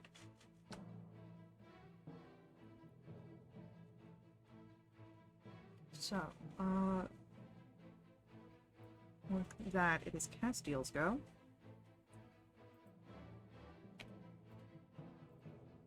And Castile is going to firstly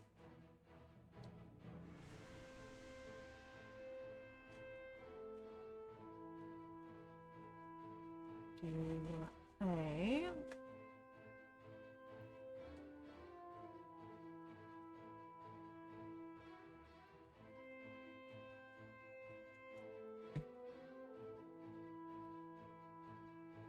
he's going to firstly cast a fireball.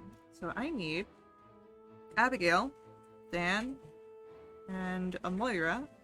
Roll for me dexterity saving throws, please. Counter spells. Okay. Nice. Woo! We'll let that counter spell go through. But his eyes are immediately on Abigail. Sorry. He just stares back. And then it is Abigail's turn. Alright. How many corpses are there? 15. She'll return the favor. Okay. He'll counterspell. Fine by me.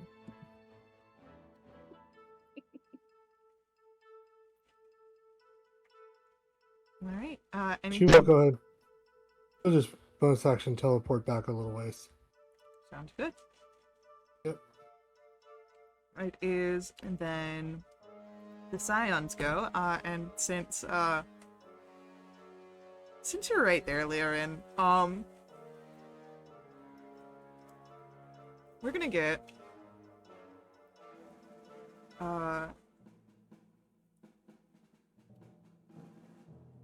Give me like 14 attacks. So let's do that. I don't know, I'm thinking about it. We'll get 9 attacks towards Leorin. Damn.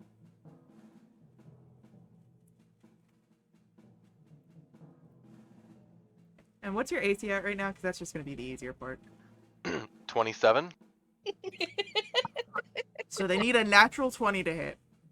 So Mark. 1, 2, 3, 4, 5, 6, 7, 8, 9 misses. 2 of which were natural ones. They're doing it wrong. Can't win them all, I'm afraid. Oh. And then the other 6 are going to release Eldritch Blasts, 2 each at Dan, at Abigail, and at Amoira. That's another natural 1, and then a 15 to hit Dan. Nope. A 11 and a 22 to hit Abigail. 22 hits. That will be for 9 points of force damage. And then towards Reduced by half. Yep. And then Moira, we've got a 16 and an 18 to hit. Both miss.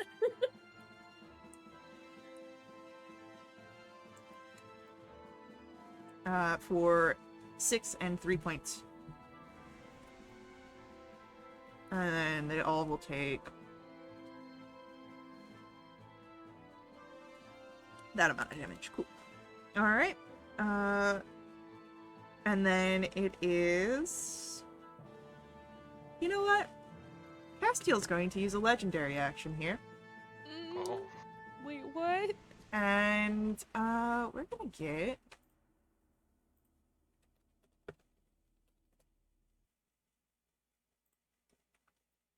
some more fire here.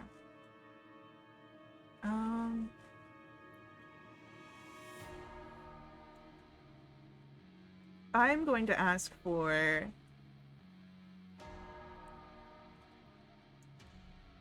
Dan, Amoira, and Abigail to make for me a dexterity saving throw.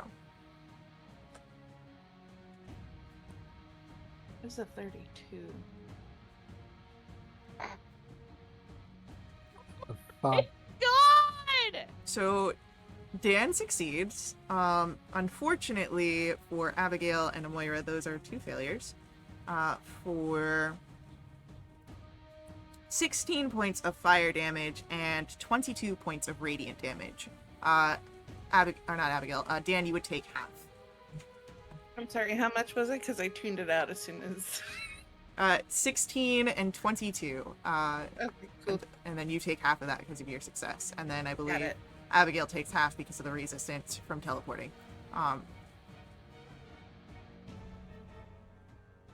Brain just stopped listening for a minute. Probably fine. I do have resistance to radiant damage. Would that be halved? So you have the 22. Okay. But that's it for Castiel's legendary action. Dan, it is your turn. Okay, hold on.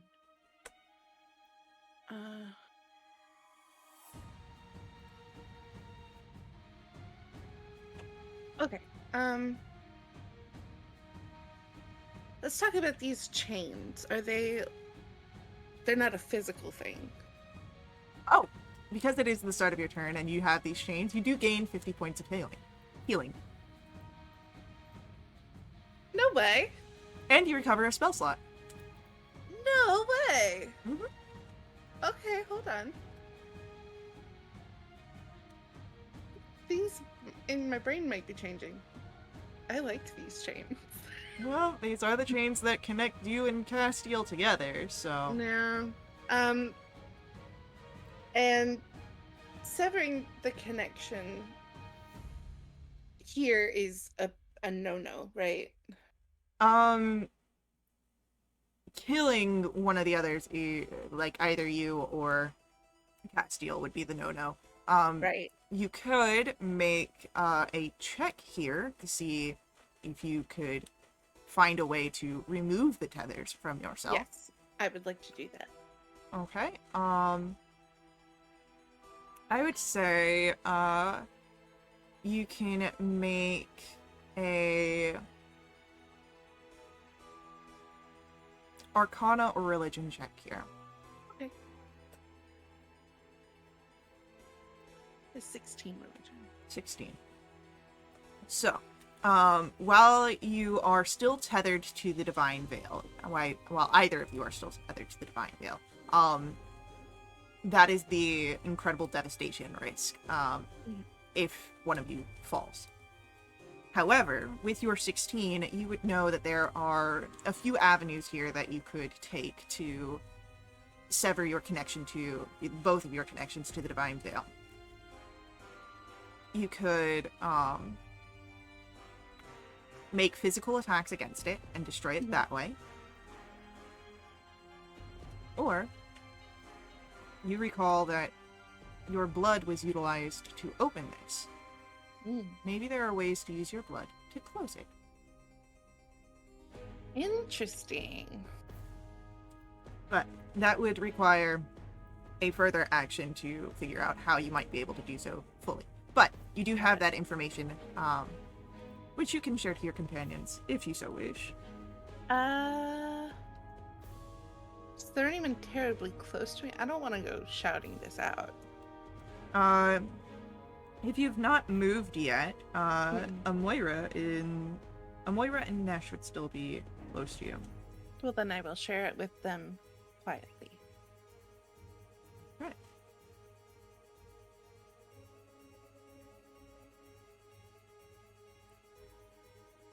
Anything else? That's it. All right. Amoira, it is your turn. What would you like to do?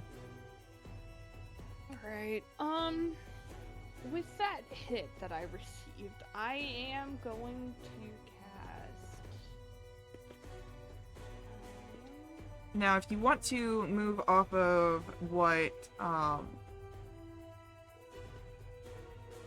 Dan said with the blood situation, that would be utilizing a skill. You could use either Arcana or a Sleight of Hand to manipulate the ritual around you. Ooh.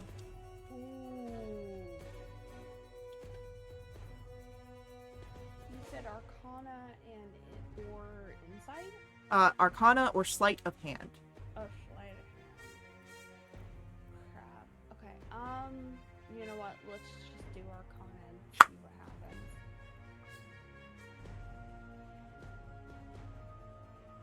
There is a motion that you can feel in the veils here, but it is not quite enough that you are able to grasp hold of it, but there's potential there. Okay, is it possible to do Sleight of Hand next? See if I can try Not and grab onto it? This turn. It is an action to make those checks. Got it. Okay. Okay. I will then just do that next turn. As Amoira, your turn comes then to an end, Nesh will look to Dan and I can let Lyra know. And Nesh leans in, quick peck on the cheeks before running through into the mess of cultists.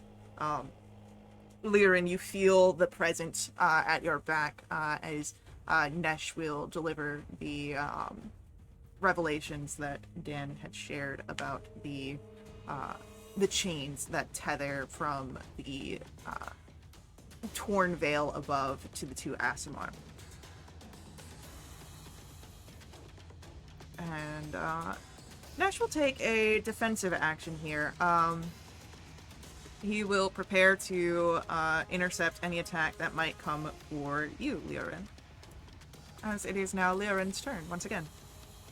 So how many of these cultists are surrounding me? You get 9 nearby. And Nesh is directly behind me? Yeah, I'll say he pushed through to get directly behind you. Cool. Lyran will nod to Nesh and kind of whisper to himself, "My lady will guide me." And I would like to cast a spell. Okay. What spell are we casting? I would like to cast Flame Strike and encompass as many of those 9 cultists as possible in a 10-foot cylinder, even if it hits myself, but not Nesh. Okay. I would say you'd be able to hit 6 out of 9. You do include yourself in this range, unfortunately, but That's fine. I would need deck saves from those 6, and I will do one myself. you can do a deck save. I failed. The DC is 19. All of them fail. That's 17.5.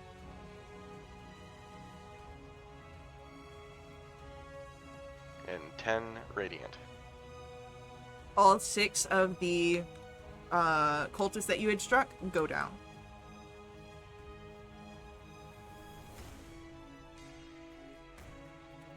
Okay, are there any in melee range with me still then? No?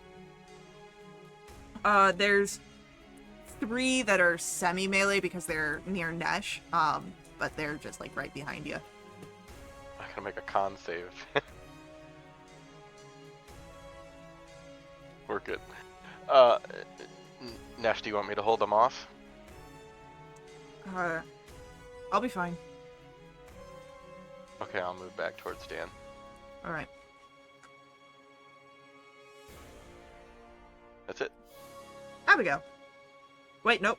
Yeah. Castiel first. No. It's Castiel, then Abigail. My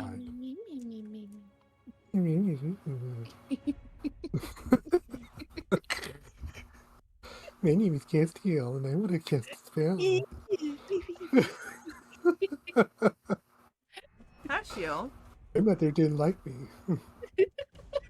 is going to... Mommy issues. Castiel's going to move up to Nesh.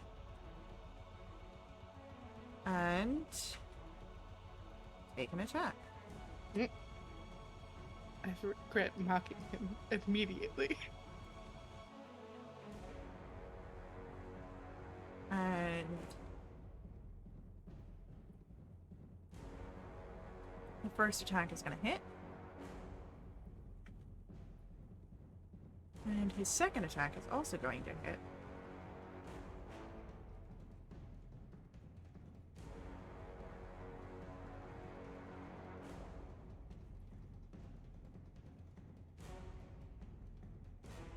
Alright.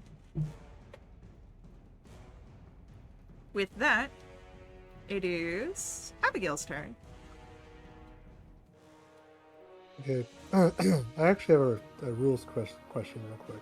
Yeah, go for it. Eldritch Blast, is that one spell or is it 4 spells? I would say that it is one spell.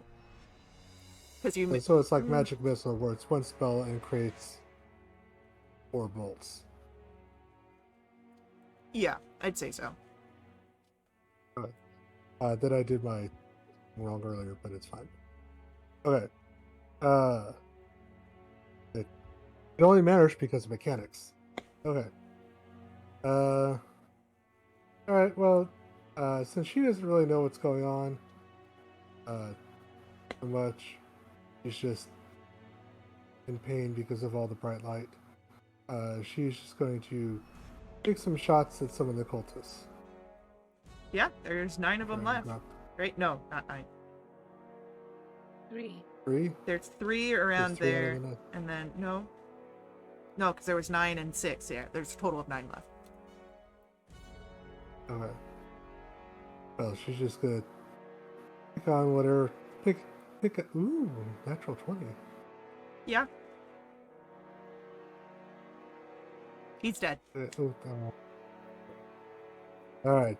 And the other 3, the 29, 26, 17. All of those hit. Okay.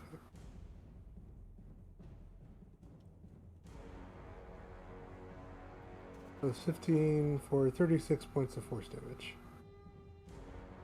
And you were spreading that out? Yeah, you could spread that. She dropped the first one, then the rest you can spread out. That's fine. You drop another one. Wait.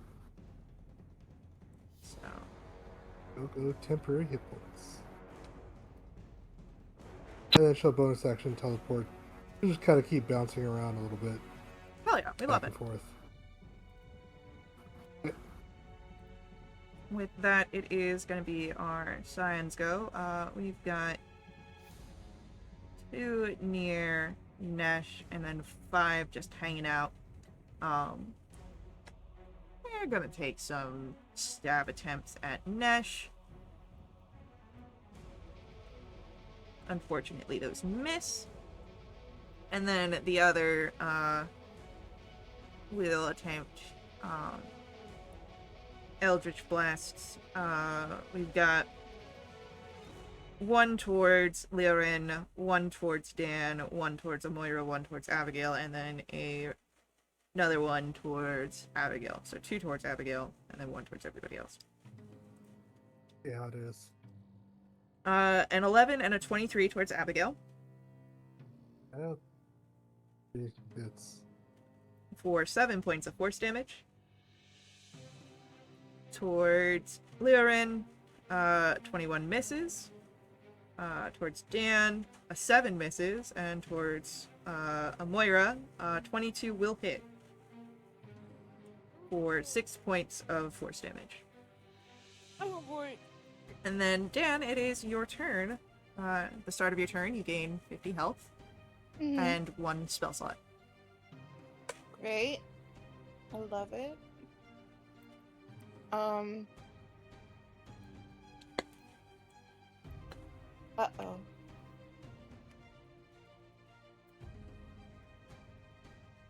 No, we're gonna try and, do the weird blood ritual thing. Alright, Arcana or Sleight of Hand. Let's just hope this goes well. Yeah, 20. That's 20. Immediately, one of the tethers disappear.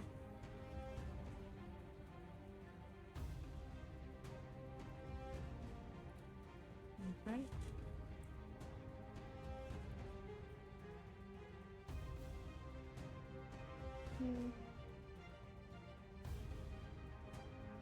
I think that's it.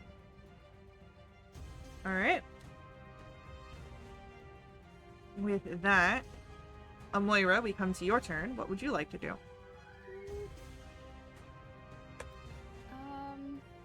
Okay. Because I didn't take until the break to figure out that I did have cure wounds, I'm gonna do mass cure wounds, and anybody, I believe, within 60 feet also gets this.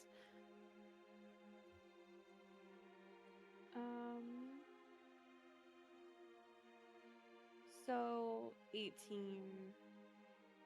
to everybody.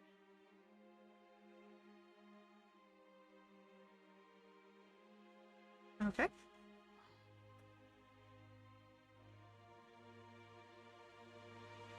That was my 5th level, but honestly, I needed it.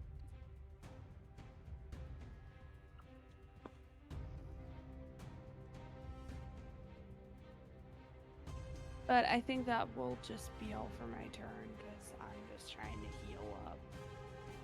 Okay. And also keep everybody else going. Sounds good. With that, it is Nesh's go. And Nesh is going to turn to the 2 cultists near him and take swings, 1 at each.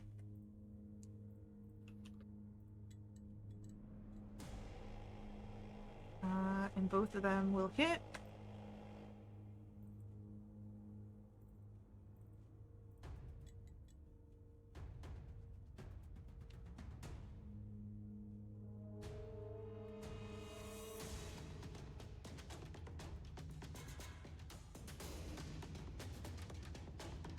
Alright.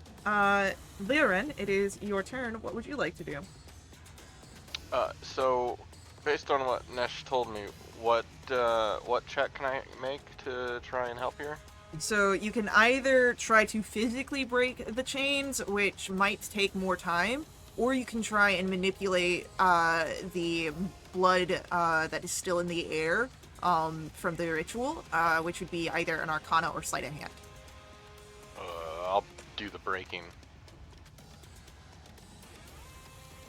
All right, make an attack roll.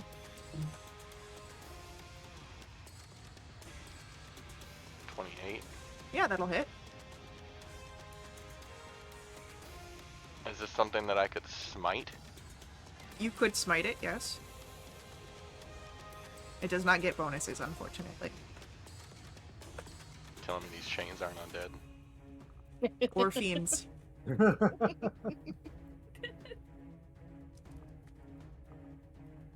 Anything happen? Should I hit? I'm gonna hit it again. Okay. I'm at a 30. Yeah, that's another hit. I'll smite it again.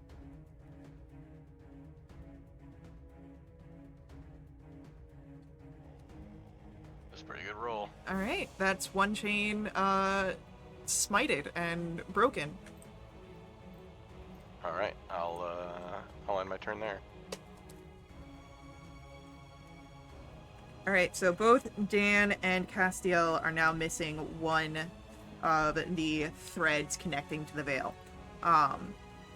Castiel's turn comes up, and he does not like what's happening here. So he's going to...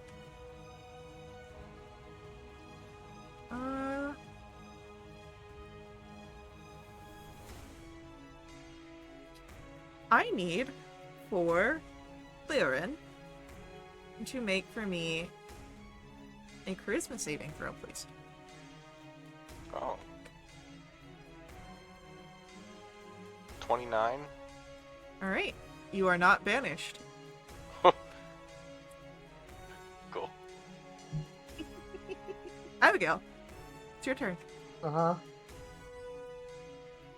Alright, well, it worked so well the last time that we're just gonna...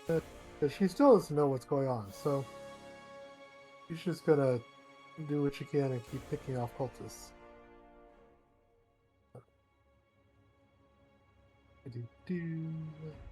A 28 and a natural 20.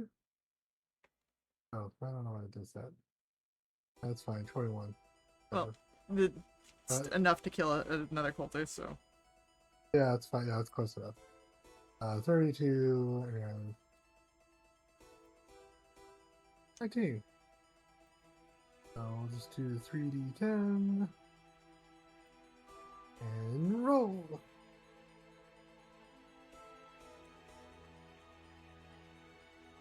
That's 15 is 38 points, and you can feel free to distribute that if you want, or drop one, doesn't matter. 2 more go down.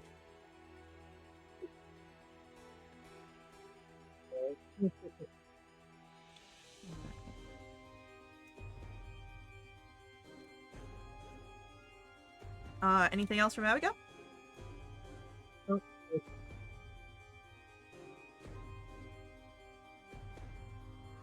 It is our scions go. None are near Nesh anymore, who's going to take this opportunity to action dash run over towards Abigail and pass along the information of the tethers that you had noticed before, but what Dan had parlayed of how to break those.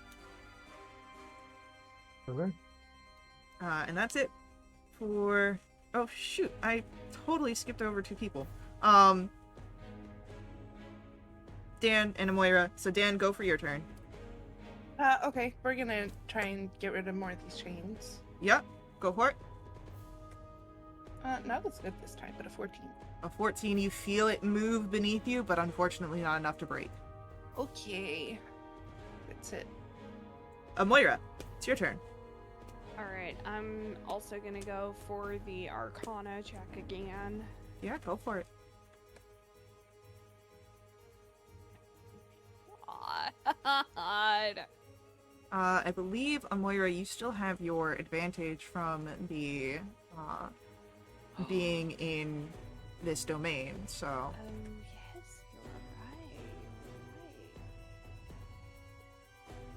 That's better.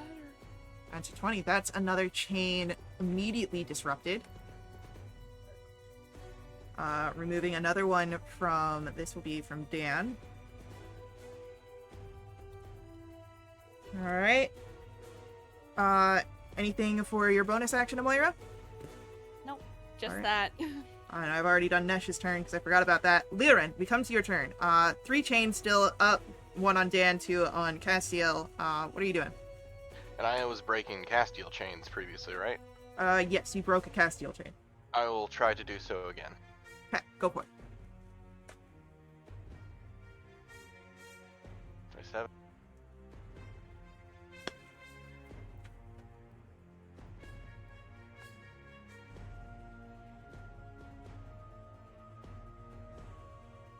There you go. That's my turn. Alright, this chain is still hanging in there. And as Liren's turn comes to an end, it is Castiel's go. And again, he doesn't like this.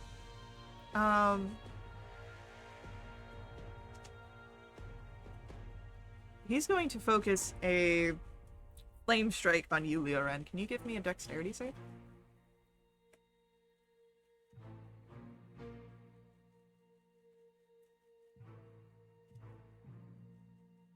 $17. Unfortunately, not quite enough to get out of the way here.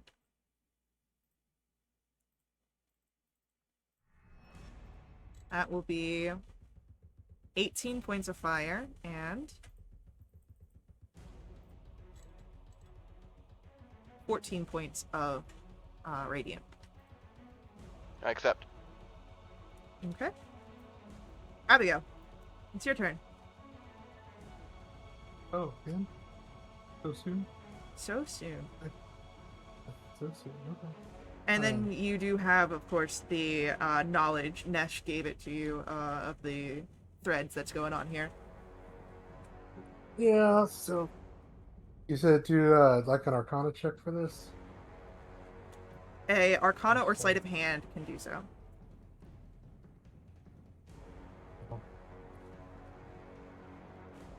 Go with this. Good luck. 21.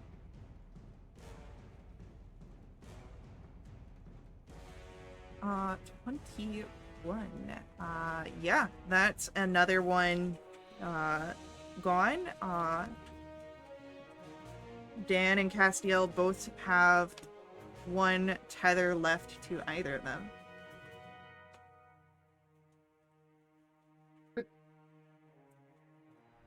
Okay. And with that, our scions are gonna go. Our cultists, we're gonna get some Eldritch Blasts. Everyone's gonna get run.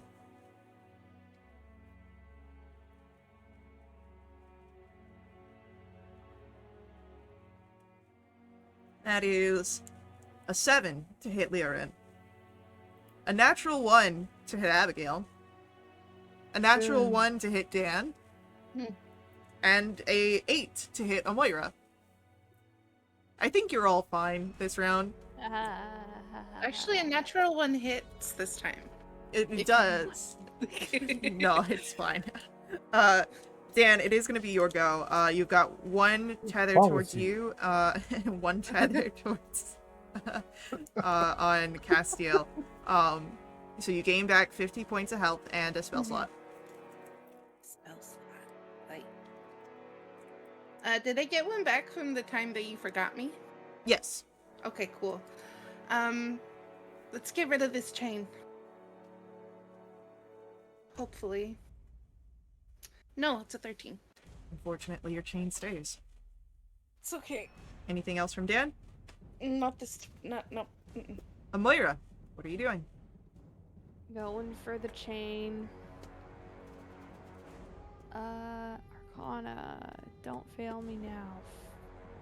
I will remind you, we also have channel points. Yes. Those are cheating. They're utilizing the resources available to you. Maybe if someone in the chat wants to redeem it, sure.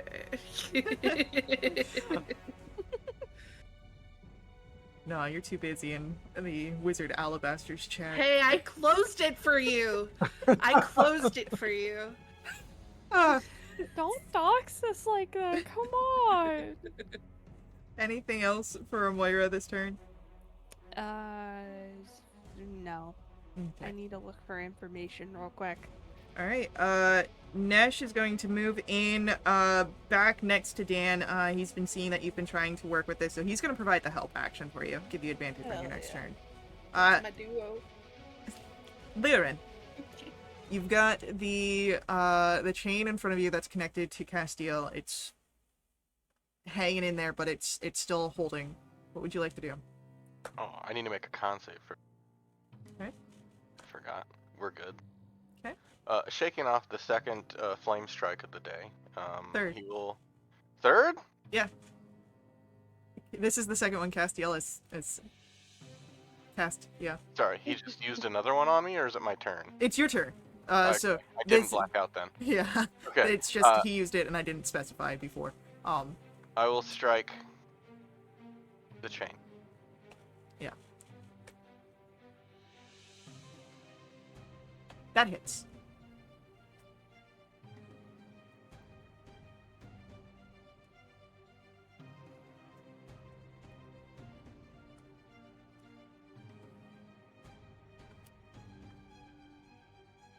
That's a chain broken, leaving just one chain on Dan. Castiel takes. Castiel in relation to me? We'll put him 40 feet away. I'll just position myself between him and Dan. As you position yourself between him and Dan, he's going to once again look at you, and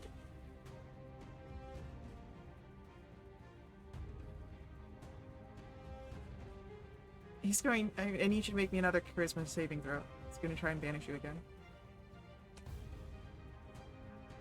That's a 30. Yeah, you stay put. And it is Abigail's turn. One chain left. What are you doing? And Well, I for guess we'll- cultists and Castiel. Oh, yeah, okay. We will try for the check for the last chain, I guess. Okay. Arcana or sleight of hand. Oh, you know what? Well, With an 18. You worry a bit here that there's a momentary struggle. But the last chain releases. And with it a overwhelming amount of energy that ripples through. I need constitution saves from everybody.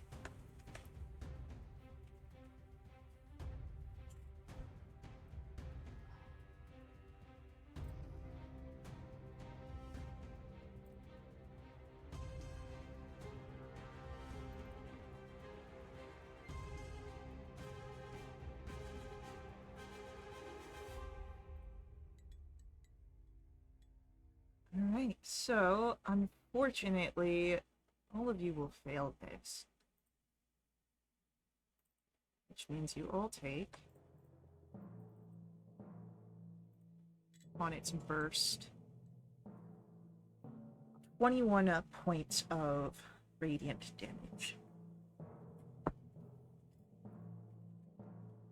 But all the Scions are defeated, and Castiel also seems to have taken that damage.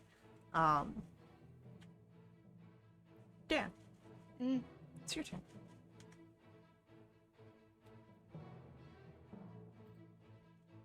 I'm just gonna call out. You can stop now. I won't!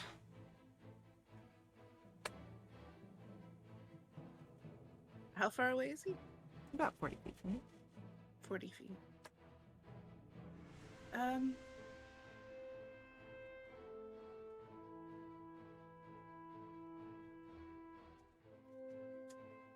gonna move forward. Oh. Yeah, I'm gonna move forward 10. And I'll cast a destructive wave. I need a con save. Okay.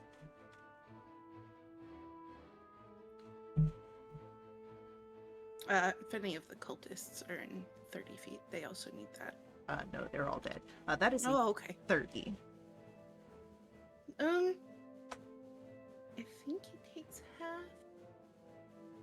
Let me see. Yeah, it takes half damage.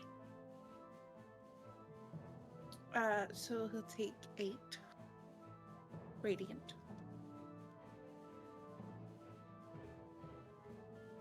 Okay. Anything else? No. Alright. Amoira, it comes to your turn. Alright. I'm going to help Dan get this guy. I am going to cast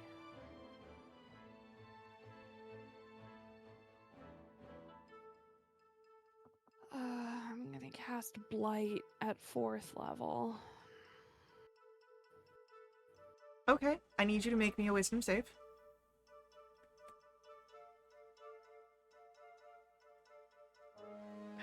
13?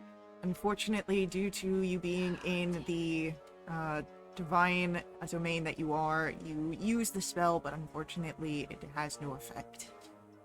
Dang it. Okay. Oh, wait. But I've also taken 5d6 thunder.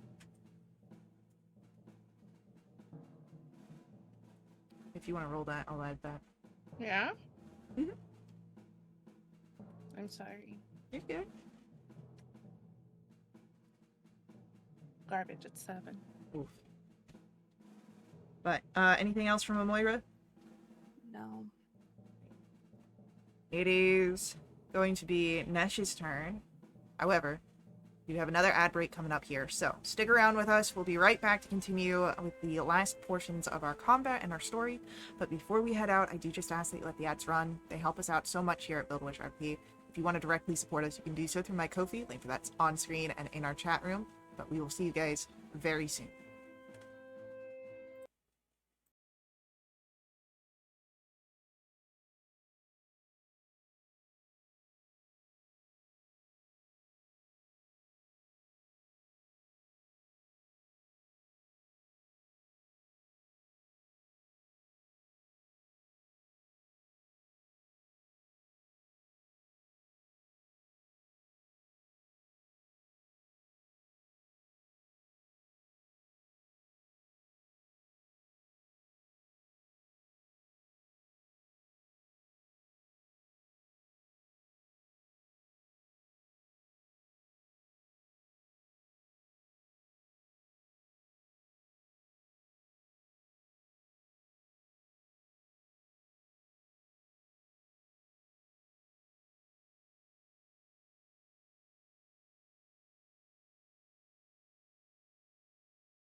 All right. Man, what a session in our green room. We're going back. It is Nesh's turn. Nesh is going to move in. And he'll action dash to get next to Castiel and provide a open opportunity for any sort of flanking. Lyran, it's your turn. Who is flanking him? Lyran, Nesh. Okay. He's- Then I was like, me? Hang on. I will move in to attack him. All right, do you close the flank? Yes, please.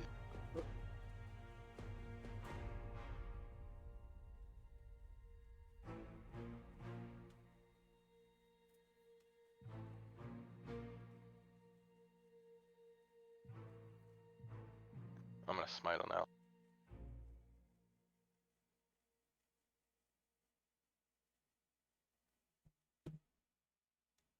That's a bad roll.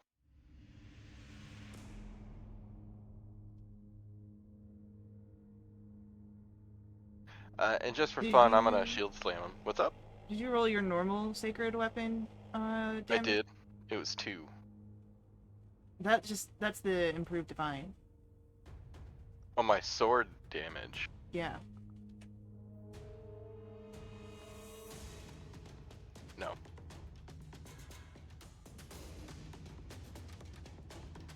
Okay, cool. And then anything else on your turn? Just for fun, can I bonus action and shield slam, try and make him prone? Sure, 100%. That's a 30. Oh my god. You might have a chance. It's a very slim one, but I know what you Sorry, Nope. what? he does not your 30 beats out his 24 Excellent. So- He's now prone. He is- Sorry, Abigail. prone. It is Castiel's turn after your go, Lyran. He's gonna stand up from being prone. That's fair. And then he's gonna take his attacks. Striking at you with a blade. That is a miss and a miss. You're fine. Outstanding. Abigail, it's your turn. Alright, we got Castiel and some Joker on the ground. Oh, he's still No. up. Castiel was the Joker on the ground, Oh. Is there? Okay. but now he's He standing. stood up, right? Yeah. Okay. Alright, well, I guess then we're just going to blast him with Eldritch Blast. Because that's what we do in the Warlock world.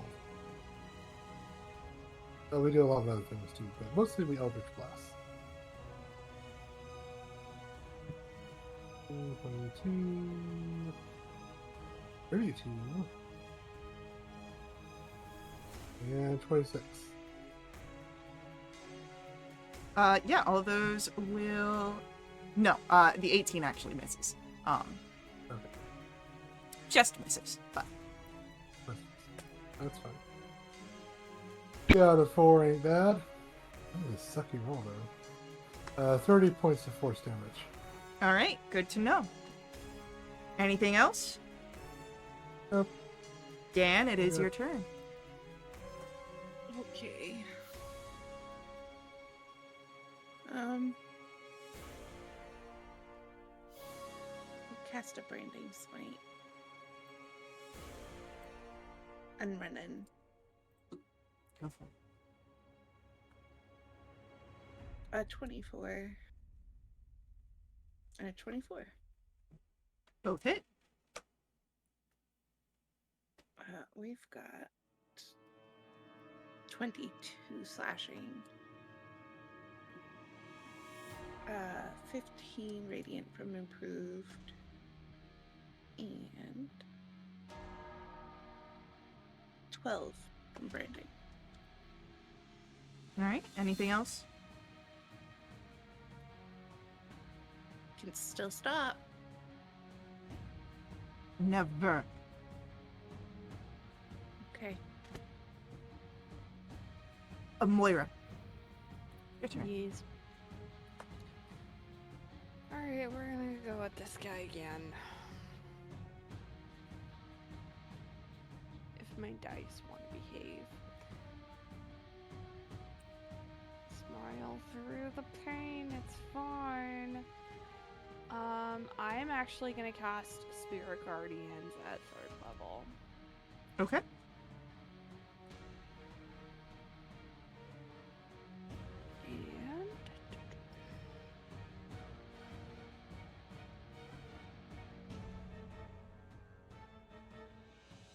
And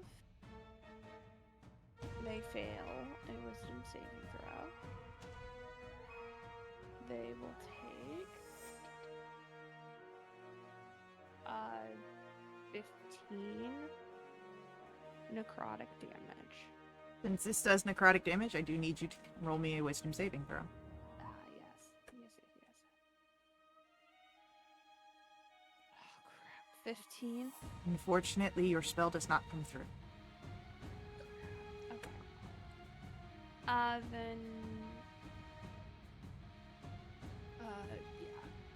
Then I'll just do that. Okay. Nesh is going to make attacks to try and debilitate Castile. Bring him to his knees.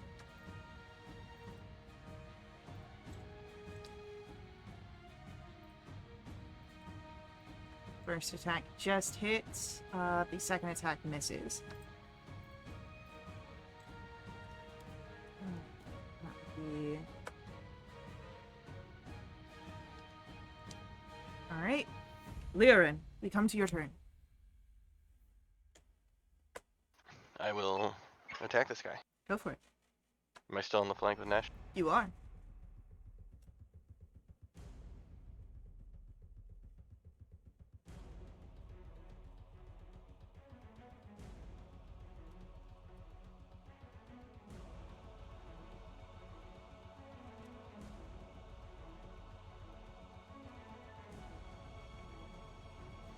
Another crit. Okay.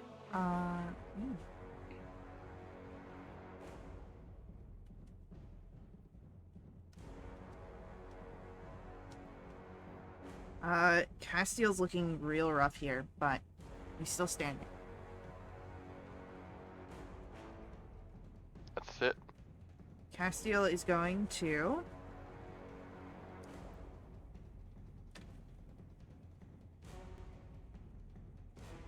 focusing on Dan as she is here. Dan, can you make for me a...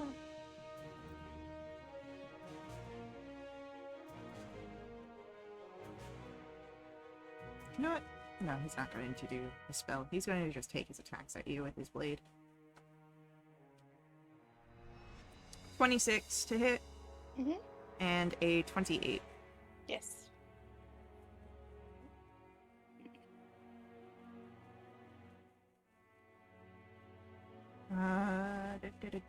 11 points of slashing and 8 points. God, that was shit and damage. Abigail, we come to your turn. Yep.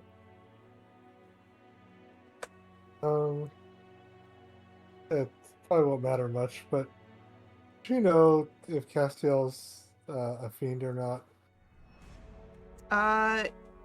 He is of fiendish blood, yes. He's a fucking mess is what one might classify him as. Well, no, that's fine. Alright, well, Eldritch Blast away. Here we go. 328. 24. Ew, 15. The 15 misses. Yeah. Oh, there we go. 38 points of force damage.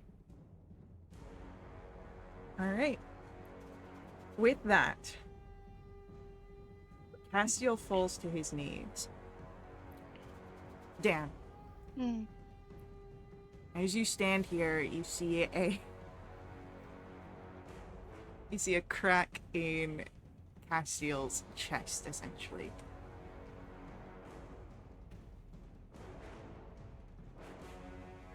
You could destroy his heart, which you see is a devil's heart. Piercing it with a spell or magical weapon will permanently slay Castiel. Now that you are not tied to the broken veil, that could be done so without massive destruction. Or, as you had manipulated the veil around you during this battle, you could try and grab those last remnants and imprison Castiel at the edges of the Sunburst Citadel.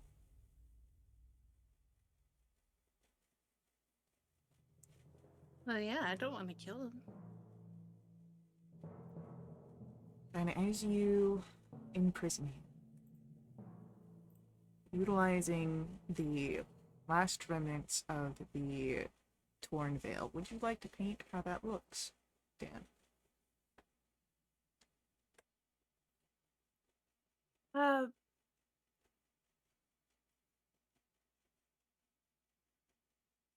I think she gets down level with him, eye to eye. And she'll place a hand over his heart.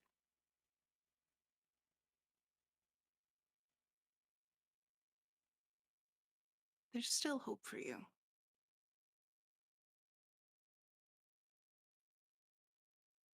As he snarls, you can see the burning desperation and defiance in his eyes. There are infernal swears that drip from his lips, promises of a return, of vengeance, but he is gone, imprisoned. And as he departs, Rena appears, and through her hands you can see as she's stitching the veil slowly together again.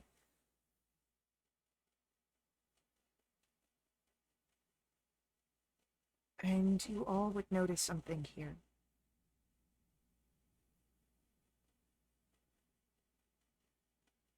As she is doing this, she is feeding her life force to replenish those threads that have been torn and charred.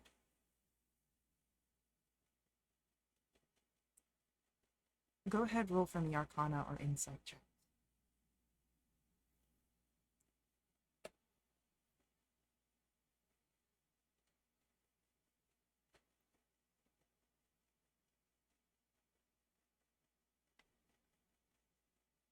This is not a process that she will be able to survive.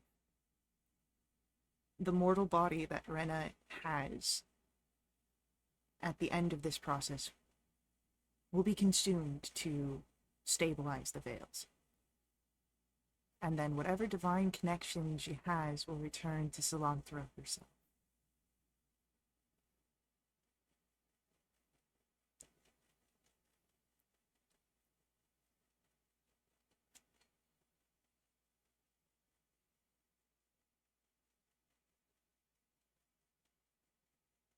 I'm gonna walk over there.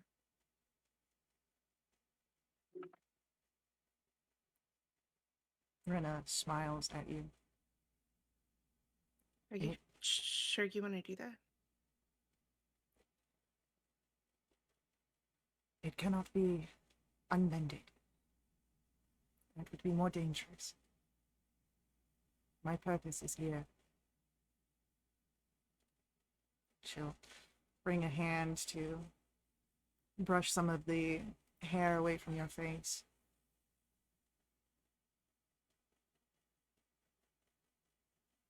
We all have our purposes.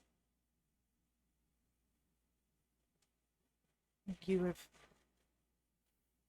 grown so well into those that you choose for yourself. Always remember that it is you who shapes your destiny. No matter what callings there are, they are nothing if you do not answer them.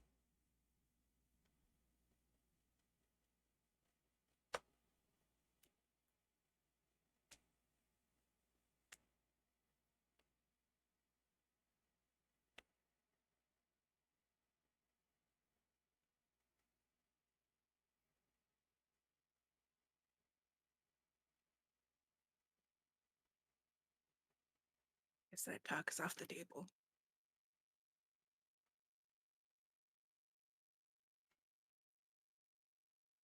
I have a feeling that you will know. You are very bright, like the sun itself.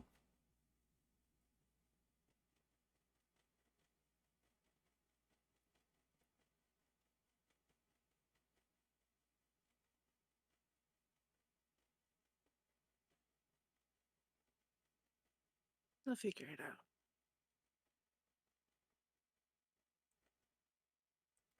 Is the veil has continued to mend itself, again siphoning more from Brenna. She holds her arms open for a final embrace to you.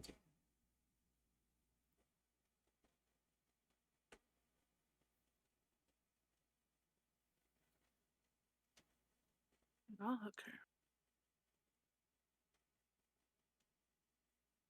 There is a bright light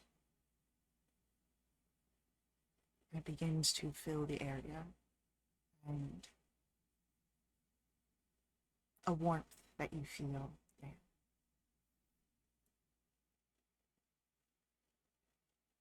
You can feel there is a release of energy in your arms. As the light sort of dies down and then you can pull yourself from the embrace, there's still a person there. And a woman stands in front of all of you. Beautiful, serene, commanding. Deep brown skin and golden eyes. You see what you can all recognize is one of the aspects, or not really aspects, one of the incarnations of Solanthra, as she has been seen in the mortal realm. Lyran will kneel. Yeah.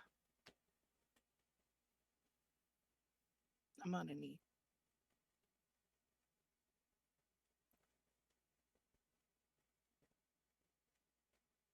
Stand. You are heroes this day. And some of you connected to me beyond ways you may not realize. As Solanthra looks down to Dan.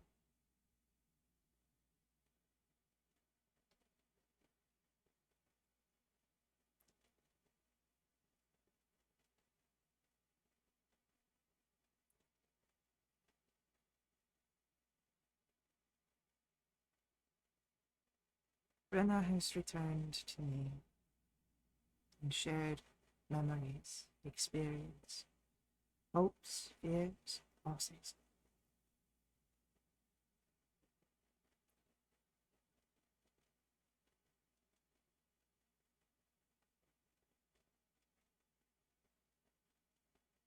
There is, I'm sure, despair at her passing.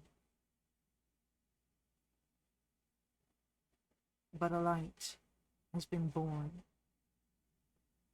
She has given herself the divine domain of the light.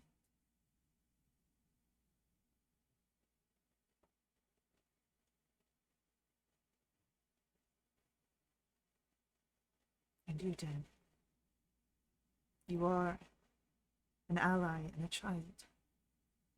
You are one of the sun. And I believe that you may be a path of hope that Castiel may one day walk.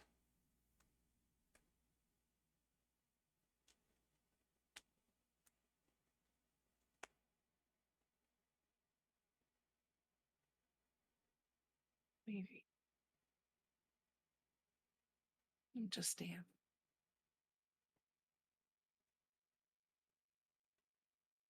If that is what you wish to be.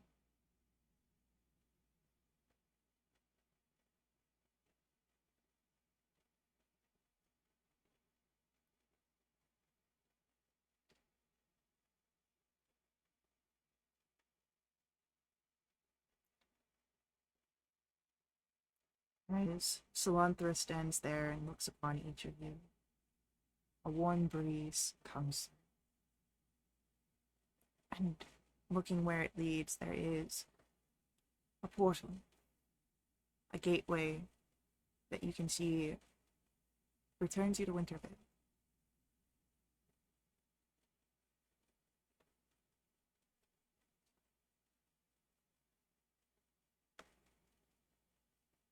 Safe travels for your group. And then, of course, I will watch over you from the sunlit horizons, as I do all allies, and me.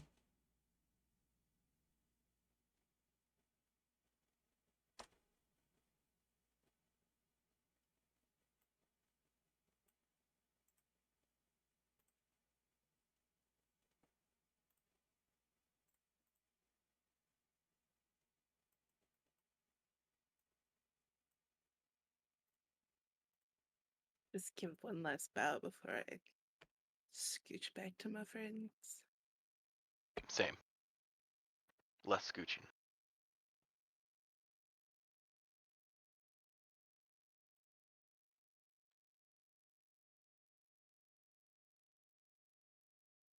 You would feel, of course, a hand in yours, Dan. Snesh intertwines your fingers. And you all can step through the gateway. Return to a life perhaps not the same as what it was before, but with sunlight on your horizons. And as you return, Solanthra drifts over endless fields in a serene meditation, replaying a new life. Eventually, she returns to the Everlight Palace. She's greeted by powerful solar angel guardians. One of them, in particular, a large and burly figure, steps forward and kneels before the goddess. With a smile at him, he rises, and he lifts off his metal helmet, revealing a mane of blazing red hair, a smile of brilliance, as he asks, "How is she?" And that is where our session ends. So, thank you to our players for playing. I hope you guys enjoyed this. Thank you to our viewers for viewing. I hope you guys enjoyed this as well. I'll see you all in our next stream, but until then, head over to wildawitch.com. Check us out there. Join us in our Discord if you want to jump in the game yourself and keep up to date with all of our announcements. And as always, may the ever-burning light forever guide your steps. Laters.